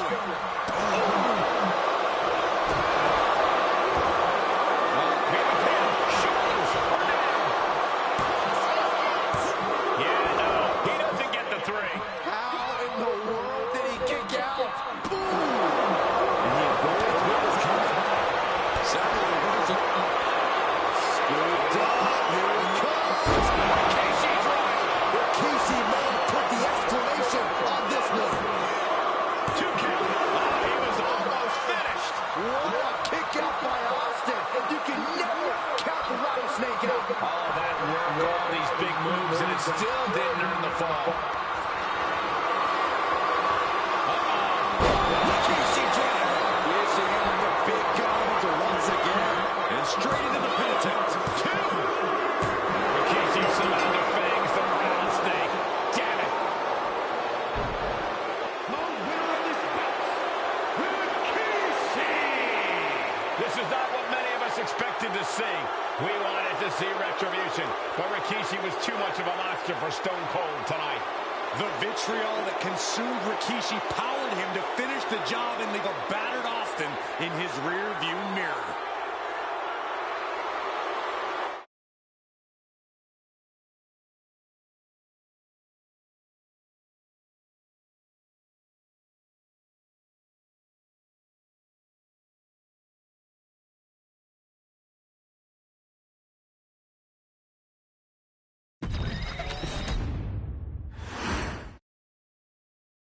His arrival signaled impending doom. His very presence was enough to intimidate even the bravest WWE competitor. His name itself simply meant the end. And if you found yourself standing across the ring from Umaga, you were most certainly coming to the end of your own road. The younger brother of Rikishi, Umaga, was every bit the Samoan bulldozer that his nickname would suggest, mauling opponents with ease, relishing the chaos that he created. A menace to the entire roster, an unrepentant badass, Umaga tortured his prey with high-impact collisions before ultimately sealing their fate with his vaunted Samoan spike, a vicious move used today by Solo Sikoa. Inside the ring, man, he was just a complete monster. Anybody that stood in front of him, he was going to wreck him no matter what he had to do. He was just a crazy, wild Samoan. Outside of the ring, man, just a loving guy to be around. A fun uncle, always joking, always barbecuing at his house. I always looked up to him. He was just so cool. Perhaps an unheralded aspect of Umaga's game was his mastery of mental warfare. Umaga loved to present a wild, out-of-control savage, one who needed manager Armando Alejandro Estrada to handle all the details while he destroyed opponents. Umaga was the perfect definition of the word aura. A two-time intercontinental heavyweight champion, Umaga established himself as one of the purest forms of dominance to ever set foot in a WWE ring. His intense clashes with Batista, the Heartbreak Kid Shawn Michaels, and Triple H, along with WWE Championship battles against John Cena, still live on in the memories of those who were fortunate enough to watch Umaga perform. And Umaga will live in immortality through every member of this family, whether it's with a huge Samoan drop, a running bulldozer into the corner, a Samoan spike, or even a war cry in the middle of battle. Umaga is forever. I wish he was here. I know he's watching from above. So you, our beloved Us in training, are asked one simple thing here in the WWE 2K25 showcase: to defeat John Cena. You've done that in this mode before, right? Simple. It was at New Year's Revolution in 2007 that Umaga and John Cena first collided for the WWE title. Umaga appeared to be too much for Cena in the minds of many pundits. Undefeated in WWE some 9 months after his debut, and things were going very well for Umaga. Until they weren't. Umaga would see his undefeated streak end by, of all things, a damn roll-up after rushing directly into the outstretched shoes of John Cena. 1 second of luck allowed John Cena to escape the inevitable, and now it's on you to fix it. Head into that ring. Showcase Umaga's cruel brutality and get Umaga the WWE Heavyweight Championship victory that he should have gotten in the first place. I assure you, my dear friend, Armando Alejandro Estrada will make sure nothing else goes wrong if you take care of business inside the ring.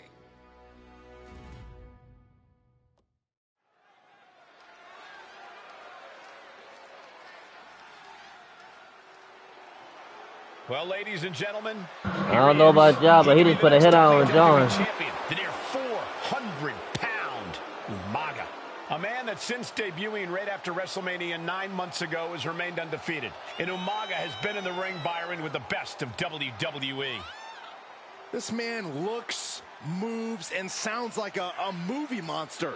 Except Umaga is for real. He is a Samoan bulldozer, an 18-wheel version with a mean streak. Big, athletic, strong, and probably going to outweigh John Cena by well over 100 pounds. Since 1963, the WWE title's only changed hands twice here in Kansas City. That's twice in the last 47 years. But Umaga is a scary human being, and he can easily change that trend right here tonight.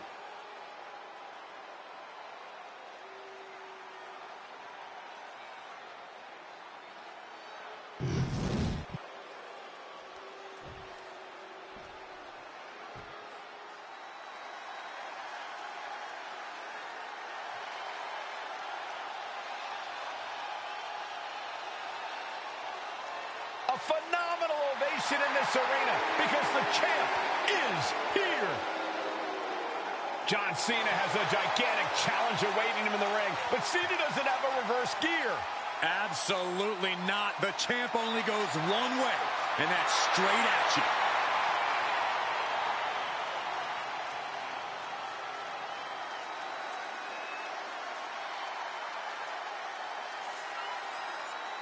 John Cena, a three-time WWE champion, the handler of Umaga, Armando Estrada, trying to control this undefeated challenger. Once the bell rings, these two are going to go at each other full force.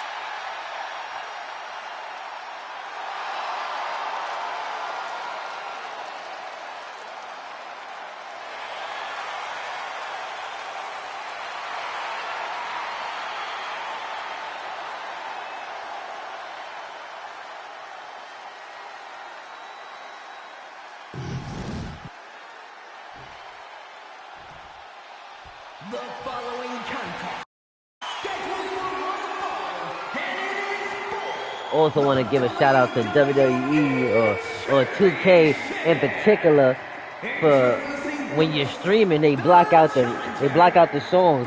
Thank you. I don't want my video to get taken down. I appreciate that. They think it's for me. I appreciate that.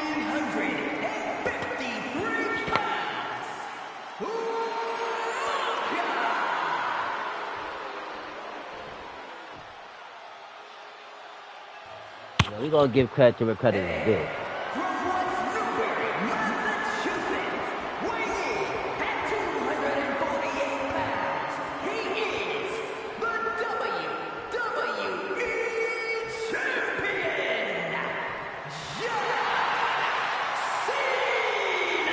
They just put a head out on John. I don't know if they know it's over for this dude. I'm not Samoan, but hey, we gonna put him with the 5-2. We're gonna put him with the 5-2.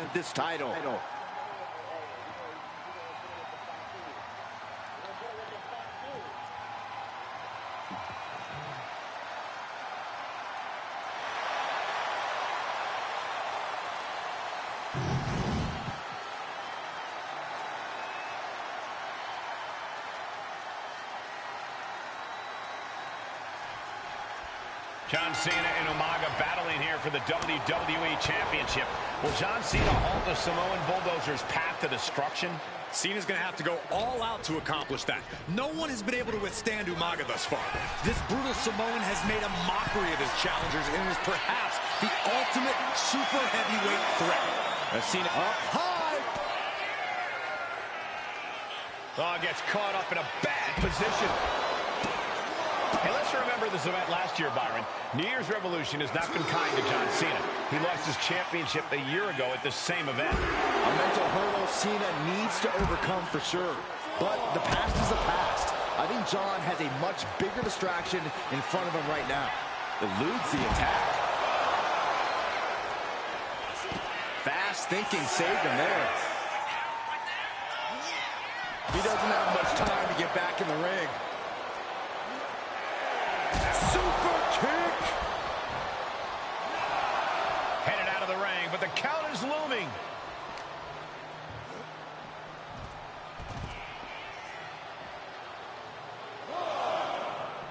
Stamina is going to be a key factor in this match tonight.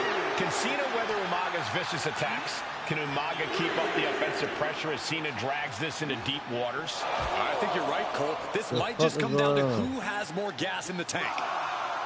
Ooh, nasty shot to the throat. Such a unique situation for the champion John Cena tonight. This could be the first time in Cena's career that he comes in as an underdog champion. And that's a credit to the challenger. Anybody would be an underdog against a man that's undefeated. Umaga simply looks unbeatable. But John will fight you as long as he's breathing. That's the Cena style. What a shot! An uninterrupted surge against Cena here. Umaga is simply overpowering John Cena right now. Now's the time to beat the count. He got in. He got in. Just avoiding the ref's count. Oh, right to the throat. The champion doing everything to retain here. And he breaks the count quickly. Starting to see the tolls of this match add up. Ooh! Drops the hammer. Right on the lower back. Oh, wicked kick to the lower back. Oh, counter. Cena's still divisive as ever with the WWE Universe, but you can't deny his legacy. Oh, right on time. Caught that. Short clothesline hits its mark. Umaga proving to be a relentless super heavyweight, determined on becoming the WWE champion tonight. And I could look at Umaga and he reminds me of Yokozuna, whose unmatched thickness and size is an orthodox offense. Look at Umaga's thighs, his calves. They give him a great power and a great base. It makes him almost impossible to knock off his feet. He's thick, he's strong, he's nasty, and he won't be slowed down. Down in a hurry. Momentum fully shifted to Umaga. Cena has no response for Umaga's savage and brutal offense. Cena telegraphed that. Uh-oh, monkey flip. I love it. Some good offense from Cena there, but it's going to be hard for John to have any lasting effect on such a huge man. Oh, oof. And Umaga, of course, coming from a very rich heritage. Some of the greatest athletes in any sport come from the Samoan heritage. Umaga's aggressiveness can be traced back to his bloodline. When you're fighting a Samoan, you are battling a tough, scary human being. Choke slam! Uh-oh. Oh, he saw it coming. John Cena looking for you can't see me. The 5-knuckle for the title. And the glory. An ineffective pin. Shrugging off the pin like it's nothing, and after this match, he's already gone for so long.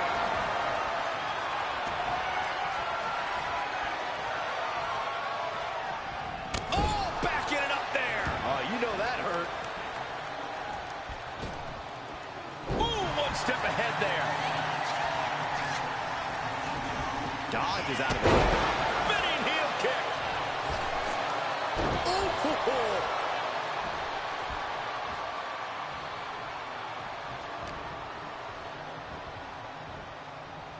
Spinning sit-out powerbomb. Oh, man, he's getting ready to pull the trigger. Asma set up in the corner of the ring. And Cena flattened in the corner. Umaga's just overpowering him. Look at the strength. Into the corner, just setting Cena up. You have to start to ask yourself, is the end of John Cena near? I think so. Look Out out! a headbutt. No one has been able to stop Umaga. No one. You are seeing why Umaga is undefeated. Why no one has been able to stop the Samoan bulldozer. Here comes Umaga, and Cena catches him with a boot. John Cena from behind, rolls him up, shoulders down, and a kick out by Umaga. And Cena immediately back into the clutches of Umaga. I'm not sure what else Cena can do here. I'm not sure John Cena knows how to stop Umaga. And Corey, you know there's no force equal to being on the receiving end of a... That was a close call. Don't give Cena another opening. Flatten him with one of your signature attacks in the ring.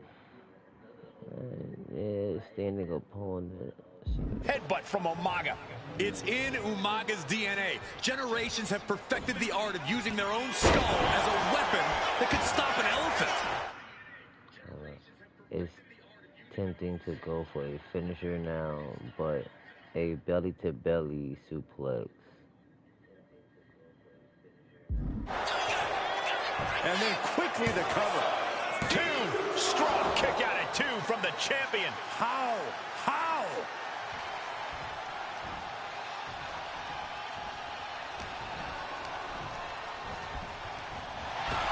Sometimes I look at Umaga and it just scares me. I think he forgets that he's even in a championship up high. Uh-oh. Look at the power. Scoop slam. Cena has no control here. Umaga continues to maintain the advantage. Belly to belly.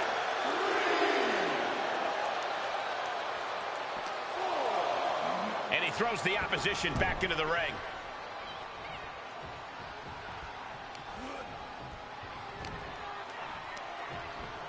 Pulled in for belly to belly. Fish. Just end this now. Oh, he's playing possum. And a kick out at only one. It's hard to believe, but it looks like he still has some gas left in the tank. Cena, his opponent up. Attitude adjustment. He's not done yet. Powering through. John looking for another one. One more time. Another attitude adjustment. Chance to retain here. The champ might have put this one to bed. This deep into the match, and he's able to kick out before a 1 count. It's stunning. And Cena looks a little surprised. He's not used to being on this side of a kick out. Two powerhouses, a championship on the line. We knew this would be a battle. Here it comes. Samoan spike. Are we headed toward the title change? And the cover. He kicks out somehow. I can't believe it. We were a second away from a new champion. Are we close to the start of a new reign? And I think we all know this is only going to make a monster like Umaga even angrier. Cena from the middle rope, springboard stunner. How innovative. Watch out. Oh, man.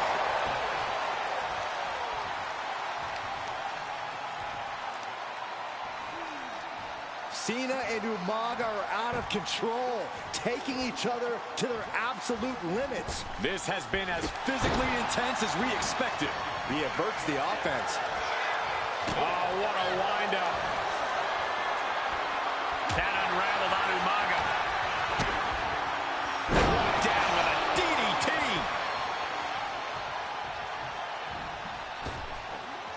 And Cena with the wherewithal to counter. And a big boot. Oh, man. Oh, dear. This doesn't look good. That's a free fall. The C Nation is coming alive. Umaga's rage isn't helping him against this onslaught from Cena. Cena, look at this power. Onto his shoulders. Attitude adjustment. Perfect execution by the champion. 2. Still in this. The title hangs in the balance. That's how much winning this title means. To give everything you've got. I don't know how much you can have left after that, but you've got to be impressed. And Cena's shocked. But we know that kick out has only made him more determined. Cena tapping in and has the crowd in a frenzy. Cena locking it in. The STF's in. This is locked in deep. Look at the agony. We could be nearing the end.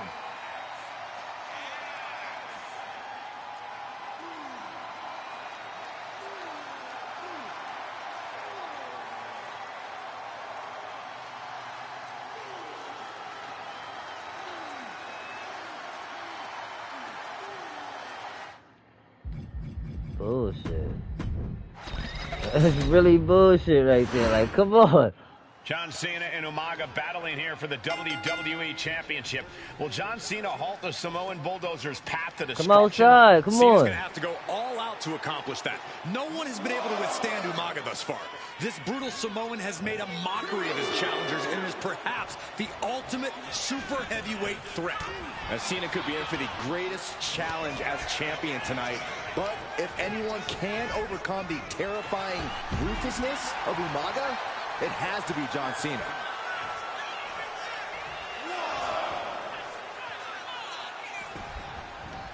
Oh, that'll wake you up.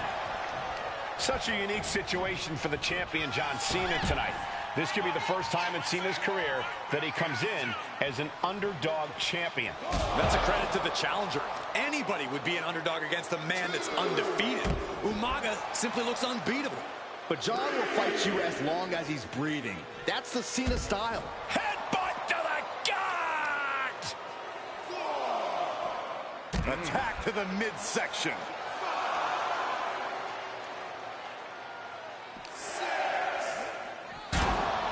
And you just see Cena's legs bent awkwardly off the steel steps. Umaga really pinpointed a target with that attack. I don't know if it was strategic on the part of Umaga or just a result of his rampage, but either way, taking out Cena's foundation is going to sway the power advantage into Umaga's favor now. He's able to slip away from that. Umaga is truly a specimen to marvel at, Corey, and his handler, Armando Alejandro Estrada, knows he has a thoroughbred on his hands. There's a difference between thoroughbreds and Umaga, though, Cole. Thoroughbreds can be tamed. Umaga cannot. Estrada can only serve as a mouthpiece for Umaga. He can only help direct Umaga's blind brutality. I think even Estrada knows no one can control the Samoan bulldozer. No question John Cena has his work cut out for him taking on Umaga, who's been aptly named the Samoan bulldozer for his relentless offense. Yeah, and while Umaga may not be as refined in the ring as other superstars, his ruthlessness more than makes up for the difference. If Umaga can connect with some truly merciless attacks, then Cena and his title reign could quickly be in trouble. A rare position for Cena in this fight. We can't often say that John's overpowered in a matchup, but this 360-plus pound Samoan bulldozer is more than a formidable opponent. Listen, sometimes when there's a fight, you're not always going to be the biggest. You're not always going to be the strongest. And even if that is the case for Cena tonight, John Cena has never met a fight he didn't like. Cena will try to gain strength from this capacity crowd in Kansas City. Cover! We're going to shut this down. Gets the shoulder up after one there. It'll take more than that to hold him down. Had the foresight to get out of that one. Super kick! In Umaga, of course, coming from a very rich heritage. Some of the greatest athletes in any sport come from the Samoan heritage. Umaga's aggressiveness can be traced back to his bloodline. When you're fighting a Samoan, you are battling a tough, scary human being. Headbutt to the gut! And with the attacks Umaga has been delivering, you have to think about internal injuries mounting on Cena now. Right in the breadbasket. Kick right to the midsection. He counters with a great reversal. Super kick! He turns it around on Umaga. Check out this power. Deadlift gut wrench applied. Into a gut wrench suplex. And I play it possum. Shoulders down. He forces a break before the count of 2. Staying in this one. Umaga was ready there. Super kick. Oh. He dodges out of danger.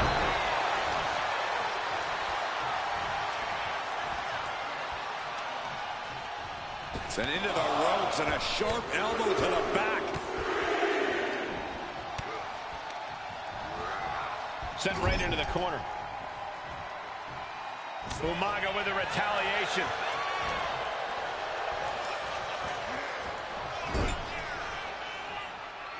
And Cena. And Corey, you know there's no force equal to being on the receiving end of a headbutt from Umaga. It's in Umaga's DNA. Generations have perfected the art of using their own skull as a weapon that could stop an elephant. Bang! Crucial counter there. Sometimes I look at Umaga. Cena ducks underneath. Couple of shoulder tackles now. Cena, the powerhouse, to finish things up with a slam.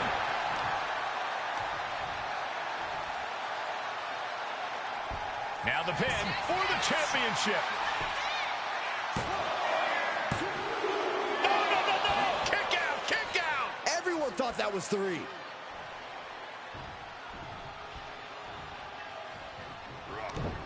Punching their way out of that one.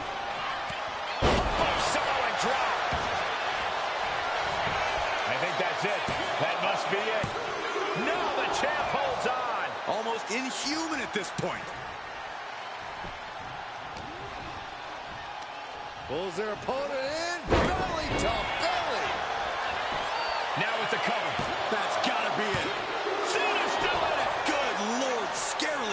3. And a kick. Boom.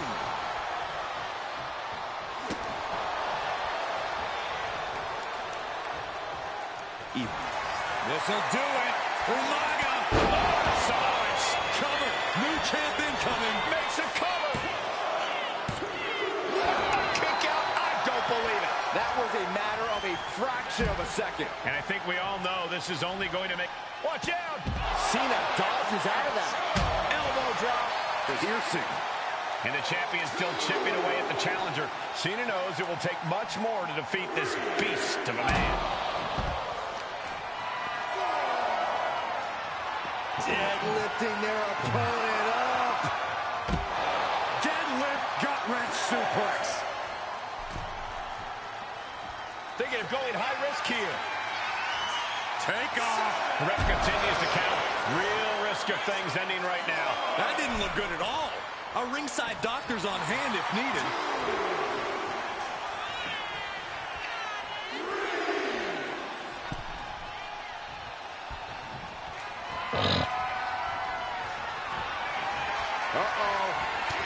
Ain't no way. A clinic of counters being brought by these competitors. Fuck did he block my Samoan spike? Ain't no way.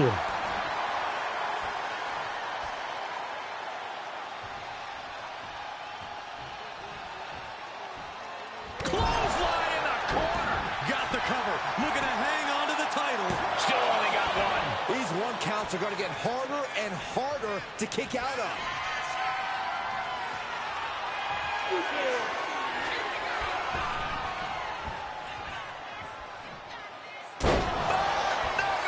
Early. John Cena is pulling out all the stops, trying to keep Umaga down.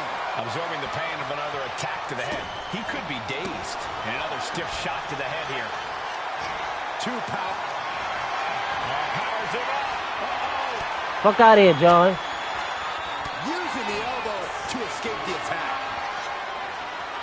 Square shot to the back elbows ends that. Both athletes showing incredible reflexes here. Spiked. Sit out. Pile driver. Oh, my goodness. Just punishing their opponent. I had enough of you, John. Up on their shoulders. Down in a hurry.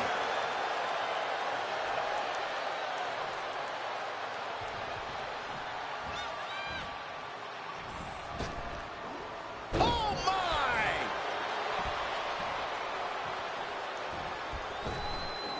Oh, strong impact. Oh, no, I think that one busted up Cena's face. Overwhelming offense now from Umaga. Cena has no response for Umaga's savage and brutal offense.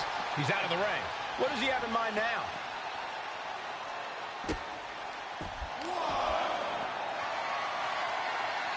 Deadlifting their opponent up.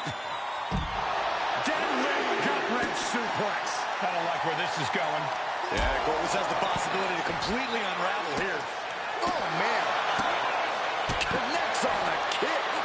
He's able to avoid heavy contact. Looks like he's coming back in.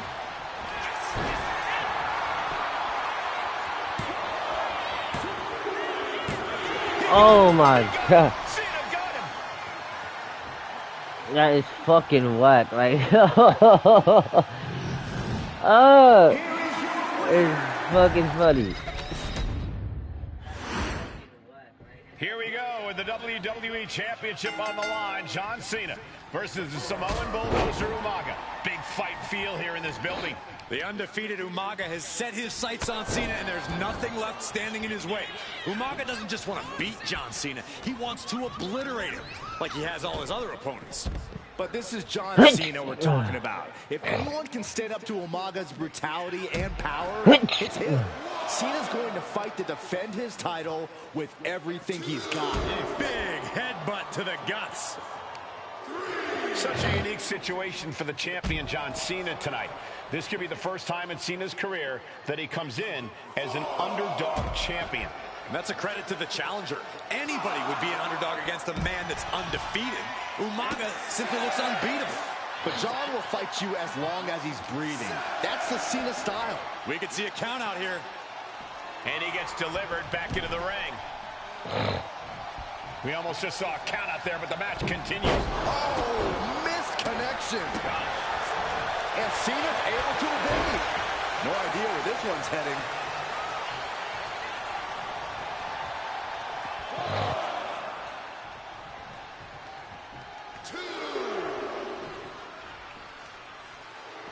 And Umaga is all business now. Oh, and fights back. Umaga is truly a specimen to marvel at, Corey, and his handler, Armando Alejandro Estrada, knows he has a thoroughbred on his hands. There's a difference between thoroughbreds and Umaga, though, Cole. Thoroughbreds can be tamed. Estrada can only serve as a mouthpiece for Umaga. He can only help direct Umaga's blind brutality. I think even Estrada knows no one can control the Samoan bulldozer.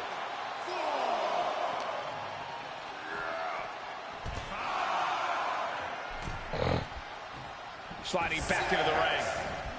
Oh, he slipped out of harm's way. Counters on top of counters, and these opponents are at an impact. Shoulders are down.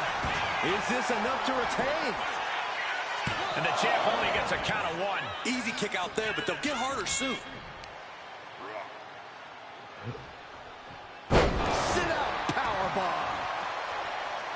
A rare position for Cena in this fight. We can't often say that John's overpowered in a matchup, but this 360-plus pound Samoan bulldozer is more than a formidable opponent.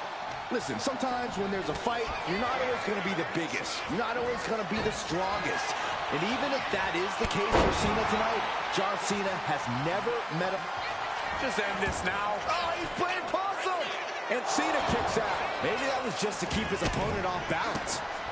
Oh, what a kick. Ooh, shows great wherewithal there. Incredible. To see a superstar at that size move with such grace. Oof. Piercing the throat. Nice counter by Cena. Cena tonight attempting to do something no one else has been able to do. Be it HBK, Triple H, Kane, the list goes on and on. No one has been able to beat Umaga. Since debuting in last year's WrestleMania. Double leg takedown, got the shoulders down. Oh, for the title. He calls off the pin attempt, maybe wanting to try something else. Oh, man.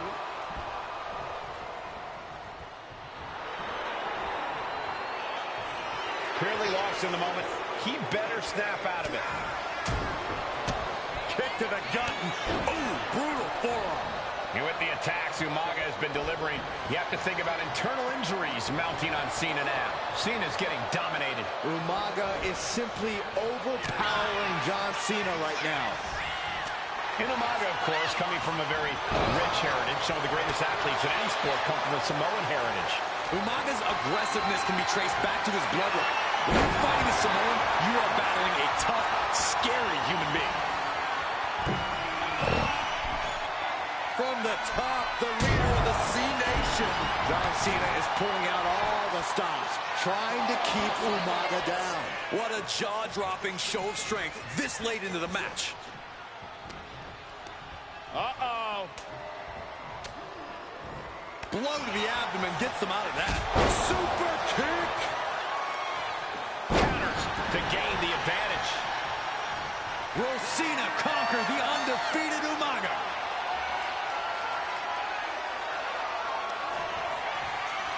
Cena hoisting them up from behind into position. Far off with an elbow. And I've been looking at Umaga, and he reminds me of Yoko. Here we go for the championship. Cena's still in it. There's some shock in the arena after that kick out. Ooh. Oh, God.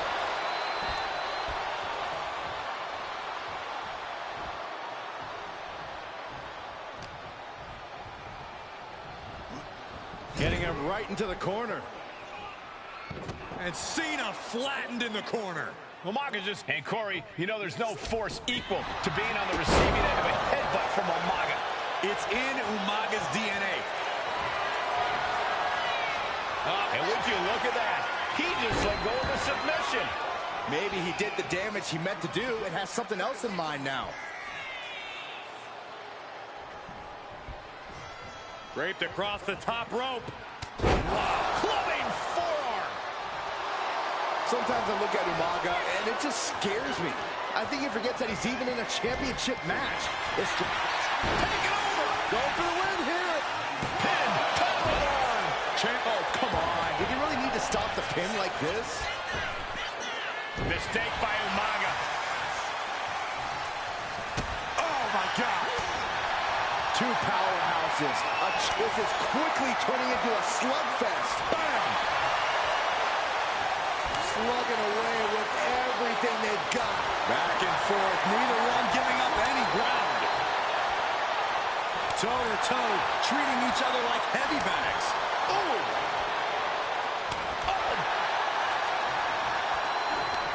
This is a war of attrition with neither superstar wanting to be the one who surrenders. You can feel the contact, and so does the WWE Universe. No more holding back. Going all out now.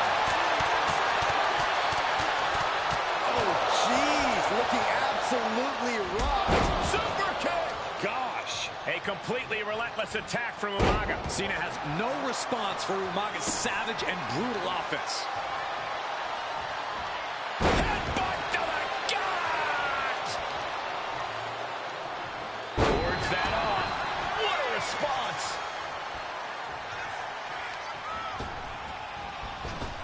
Cena. Looking for the AA. Counter from Umaga. Good Lord, exerting his dominance. Brutal attack from Umaga. He smells Cena's blood in the water. There's two. New champion. An undefeated champion. Here is your winner. That's crazy. I thought he was going to kick out. I thought he was going to kick out. On the line, John Cena. He's kicking out. Versus the Samoan Bulldozer Umaga. Big fight field here in this building. The undefeated Umaga has set his sights on Cena, and there's nothing left standing in his way. Umaga doesn't just want to beat John Cena. He wants to obliterate him, like he has all his other opponents. But this is John Cena we're talking about. If anyone can stand up to Umaga's brutality and power, it's him. Cena's going to fight to defend his title with everything he's got. Exiting the ring, taking the action outside. The headbutt to the gut! Umaga is truly a specimen to marvel at, Corey. And his handler, Armando Alejandro Estrada, knows he has a thoroughbred on his hands. There's a difference between thoroughbreds and Umaga, though, Cole. Thoroughbreds can be tamed. Umaga cannot. Estrada can only serve as a mouthpiece for... Oh, hold on. Is he thinking of a submission here? Camel clutch! And it is deep. Trapping him in the submission, not looking to win, just looking to cause him as much harm as possible. He's really pushing the limit. A single leg camel clutch and a great counter. Spinning heel kick. Might just have the quickness advantage over the champ. That could factor into this in a very big way when push comes to shove. Stamina is going to be a key factor in this match tonight. Can Cena weather Umaga's vicious attacks? Can Umaga keep up the offensive pressure as Cena drags this into deep waters? I think you're right, Cole. This might just come down to who has more gas in the tank. Headbutt to the gut! And let's remember this event last year, Byron. New Year's Revolution has not been kind to John Cena. He lost his championship a year ago at this same event. A mental hurdle Cena needs to overcome for sure. But the past is the past. I think John has a much bigger distraction in front of him right now. And Umaga will look to continue to use his 100-pound weight advantage in an effort to become the WWE champion. Reaching the end of the official's count. Come on, let's not end things like this. Climbing to the top. What's he thinking? From the top. Oh, God, terrible landing on the outside. Yeah, and I don't think that's what was in mind there. I don't know if there was anything in mind there. Cena making clear he has his number.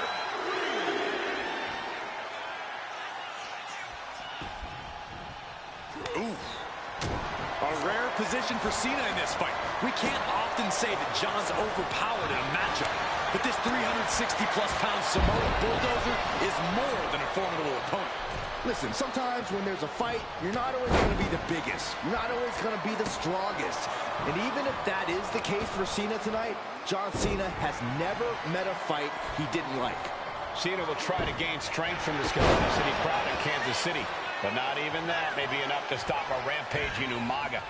Inserting his dominance. Turns it into a pin attempt. There's two, just after two. Able to squeeze that shoulder out, so close. A completely relentless attack from Umaga. Umaga is simply overpowering John Cena right now. And Umaga, of course, coming from a very rich heritage. Some of the greatest athletes in any sport come from the Samoan heritage. Umaga's aggressiveness can be traced back to his bloodline. When you're fighting a Samoan, you are battling a tough, scary human being. I don't know, guys. That just opened a pretty nasty cut on Cena.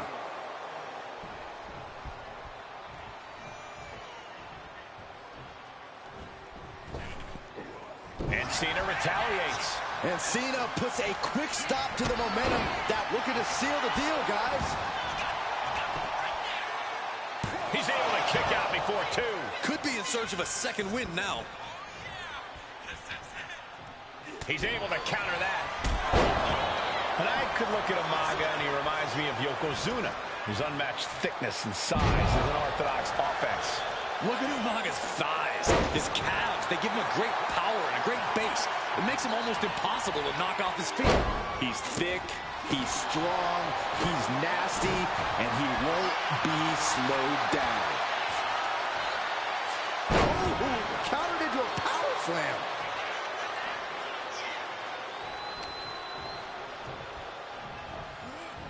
And into the turnbuckle he goes. And Cena flattened. And Corey, you know there's no force equal to being on the receiving end of a headbutt from Umaga. It's in Umaga's DNA. Generations have perfected the art of using their own skull as a weapon that could stop an elephant. Oh, what a quick answer. Sometimes I look at Umaga, and it just scares me.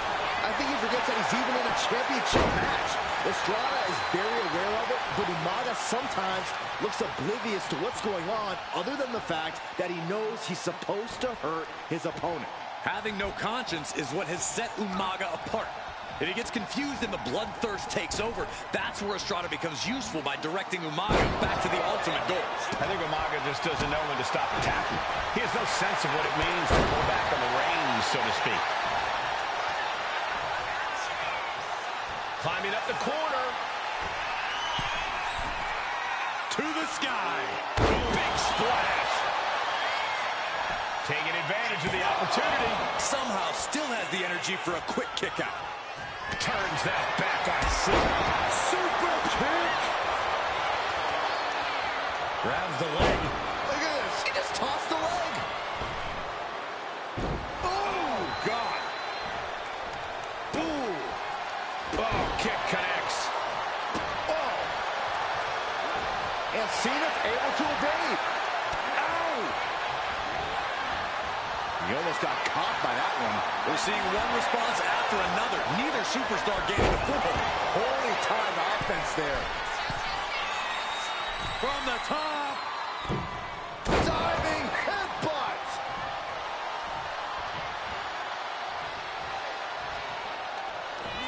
Good Lord. Pop-up Samoan drop. Quickly transition. Shoulders are down. Uh-oh. Cena's still in it. Really had less than a second to stay alive there. Two powerhouses, a championship on the line. We knew this would be a battle. Umaga and Cena aren't giving up any ground here. This'll do it. Umaga, Samoan spike. That might have just sealed the deal on us having a new champ. Oh, shoulder up before three. Guys, I thought we were getting a new champion there.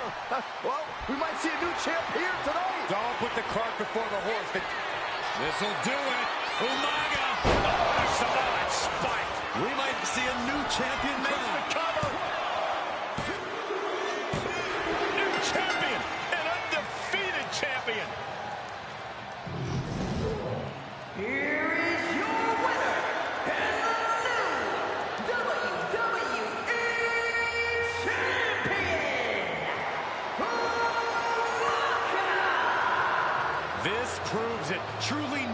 can withstand Umaga. The Samoan bulldozer has wrecked his way.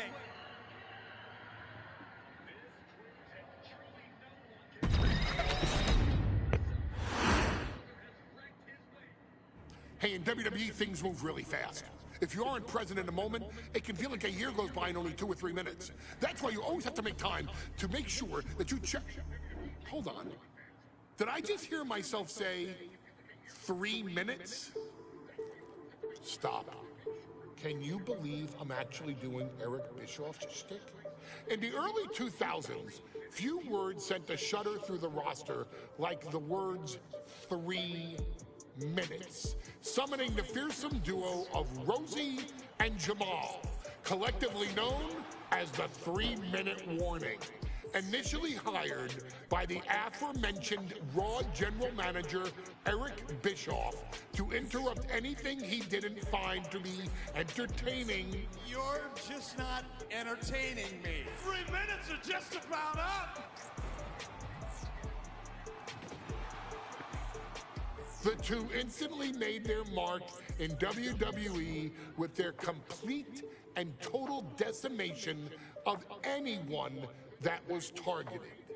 Their formula was really simple.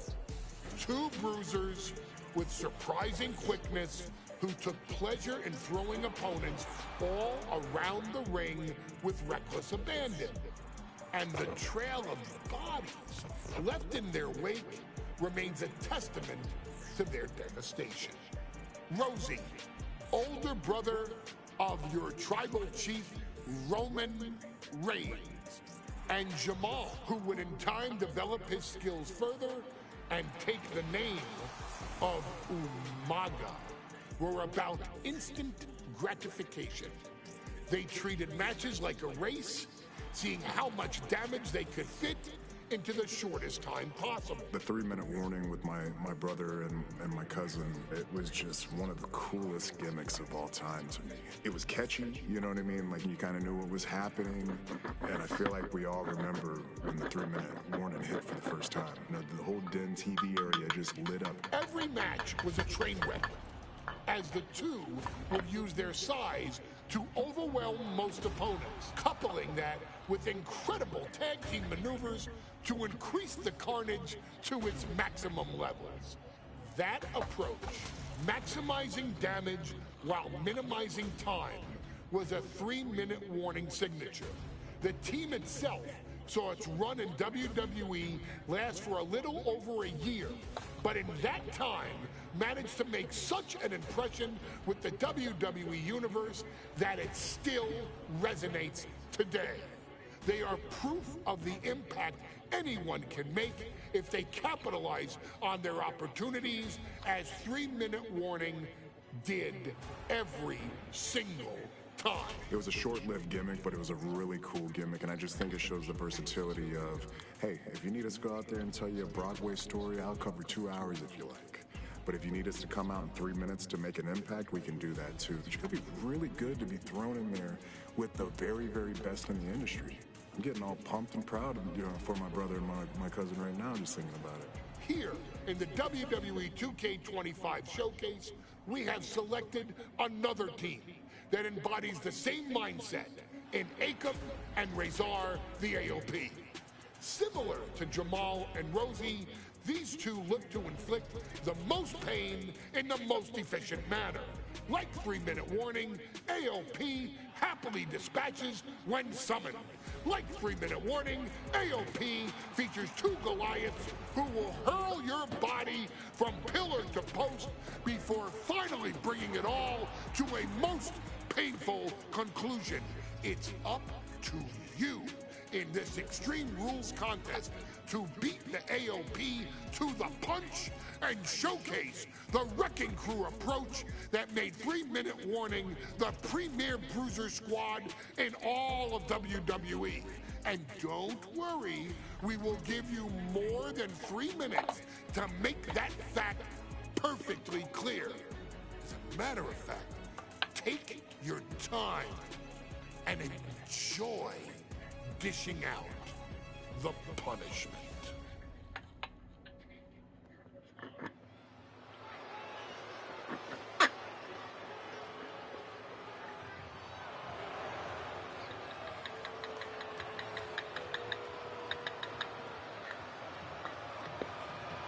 AOP is here, ready to wreak havoc. And they want to prove 3-minute warning has nothing on them. Two roughneck teams ready to use this Extreme Rules stipulation to the fullest.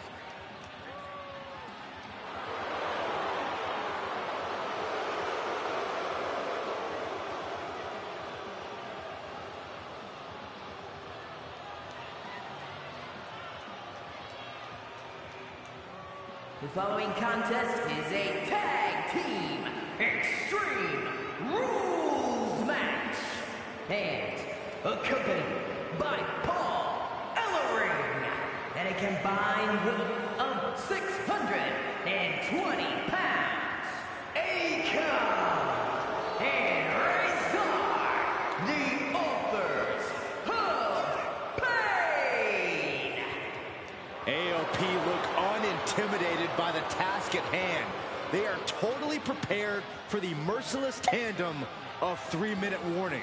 You know, there's actually a lot in common between these two teams in terms of tactics and physicality.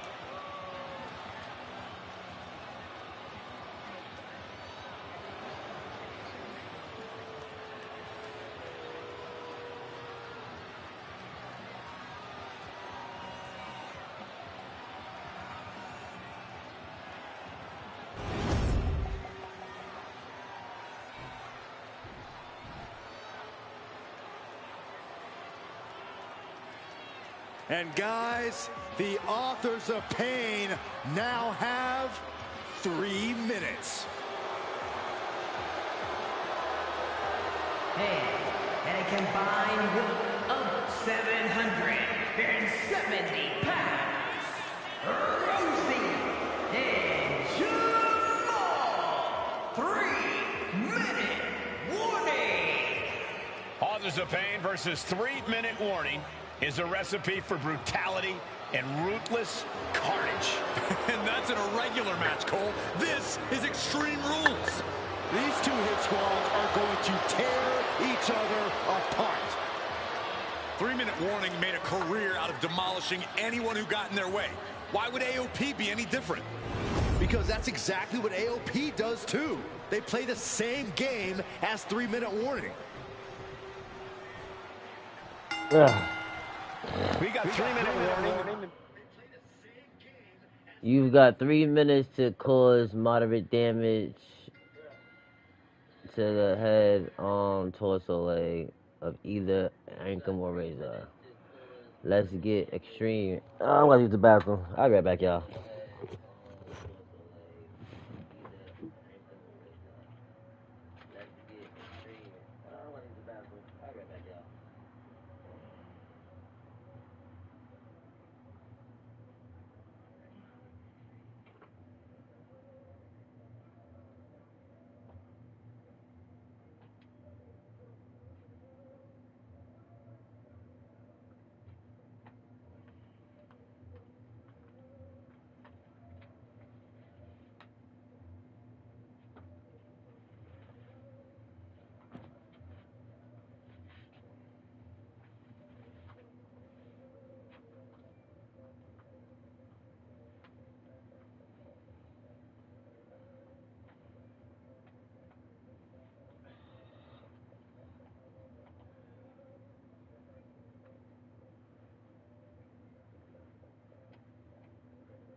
The Bluetooth device is ready to pair.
The authors of pain clashing tonight.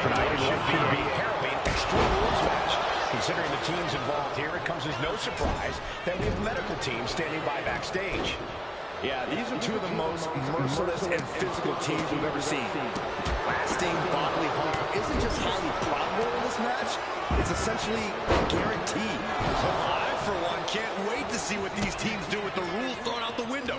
They're free to be as creative as they want in their pursuit of absolutely annihilating one another. AOP and 3-minute warning both love to bring the pain to their opponents, but I'm not sure AOP's ready for the pure chaos that is 3-minute warning. That ability to be totally unpredictable could play in 3-minute warning's favor. Interesting point, Corey. AOP likes to slowly grind their opponents into dust, but 3-minute warning are always looking for a quick, dominant win. Just look at the size of all these superstars. The ring had to be reinforced for this match. Over 1,300 combined pounds colliding. These men are so big and so thick, it's a challenge to wrap your arms around them. It's really just best to find weapons and black away. Yeah, and there's plenty of weapons to choose from tonight. Oh, he fends that off. Oh, impact to the stomach. Rosie now on the offensive. Both competitors showing they've studied the other's playbooks to the teeth. Well-placed punch, ugly, but effective response. Damage is starting to take its toll on him. Yeah, Rosie looked confident going on the attack. Wicked clothesline. Great athleticism. Oh, ouch. Pay special attention to Rosie in this matchup. 6'5", 375 pounds. The man can run a 40-yard dash in 4.8 seconds. This guy is a pure athlete. Rosie played high school football with a legendary running back before playing college ball in Hawaii. Imagine being pancaked by the force Rosie brings. This is why it's good to have a manager, good to have an ally who wants you to win as badly as you do, and will introduce any tool to produce victory. Anything out of sorts now. And this is a classic Extreme Rules game plan, trying to deal as much damage as possible. Each counter leaving these competitors at a stalemate. Man, what a clothesline. And avoids taking any damage. What's he hoping to find out there? And come on, no, don't bring the trash can out. That's for cleaning. Nothing fancy here. Tasted victory. Done. Beautiful. Mike Stick, that's an unusual decision. Maybe looking to deal some more damage first. I like this aggression, just pure brutality. Easy. I see how it is. Going to take any shortcut to bypass a clean competition. Hey, there's nothing wrong with a shortcut, Saxton. And into the corner he goes. Good defense there.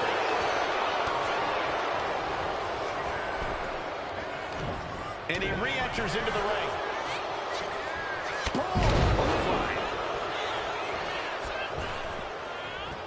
Rosie left an opening for the counter.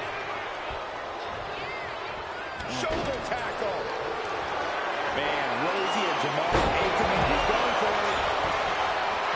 And he gets the shoulder up before two. Frankly, he should have known that wasn't enough.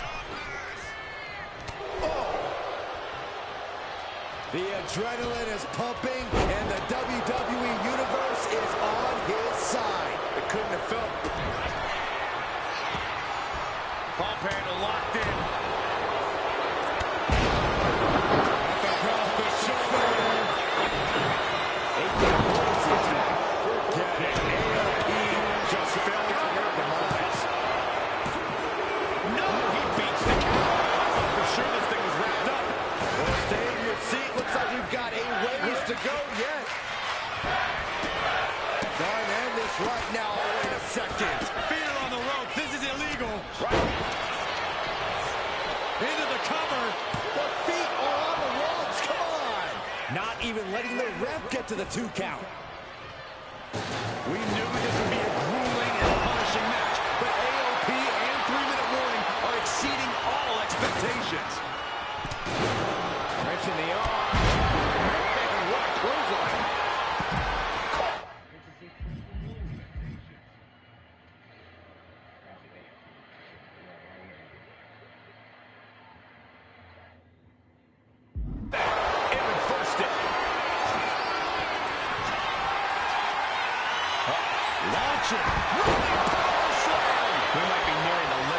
match. He has been battered and beaten, and there's only so much more he can take. No! Kick out! So close, so close. Ooh. Where's Rosie going now? Each athlete finding an answer for every. Going for it again. For that high risk. Oof, right into the post. This is a whole new level of chaos and brutality. 3-minute warning, and AOP just keep upping the ante on each other, swinging the elbow to halt the offense. Have you ever seen a human being tossed like that? Headed back into the ring.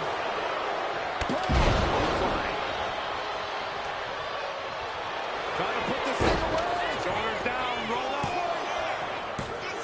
Oh, but how? How does anyone kick out at this point? Gets there. Teammate makes the save. Yokes up their opponent. Off the leg. Into the choke slam. And a beauty. Ooh, stiff headbutt. Taking this moment to tease him with the kendo stick. He's quick to get out of the way there. Oh, spine buster. Back into the ring now. Swift clothesline out of nowhere. Uh-oh. Powerbomb. Down with the Samoan drop. Looking for the victory. 2 count. Rosie and Jamal survive Extreme Rules. Here are your winners, Rosie and Jamal. 3-minute warning. Gotta give it up to 3-minute warning. In a contest between two of the most badass squads we've ever seen, they were the tougher competitors. Yeah, but AOP certainly made 3-minute warning earn this win. Just think about all the carnage we witnessed here tonight. That's all I'm doing tonight, y'all. I'll be back a couple hours. I'll be safe.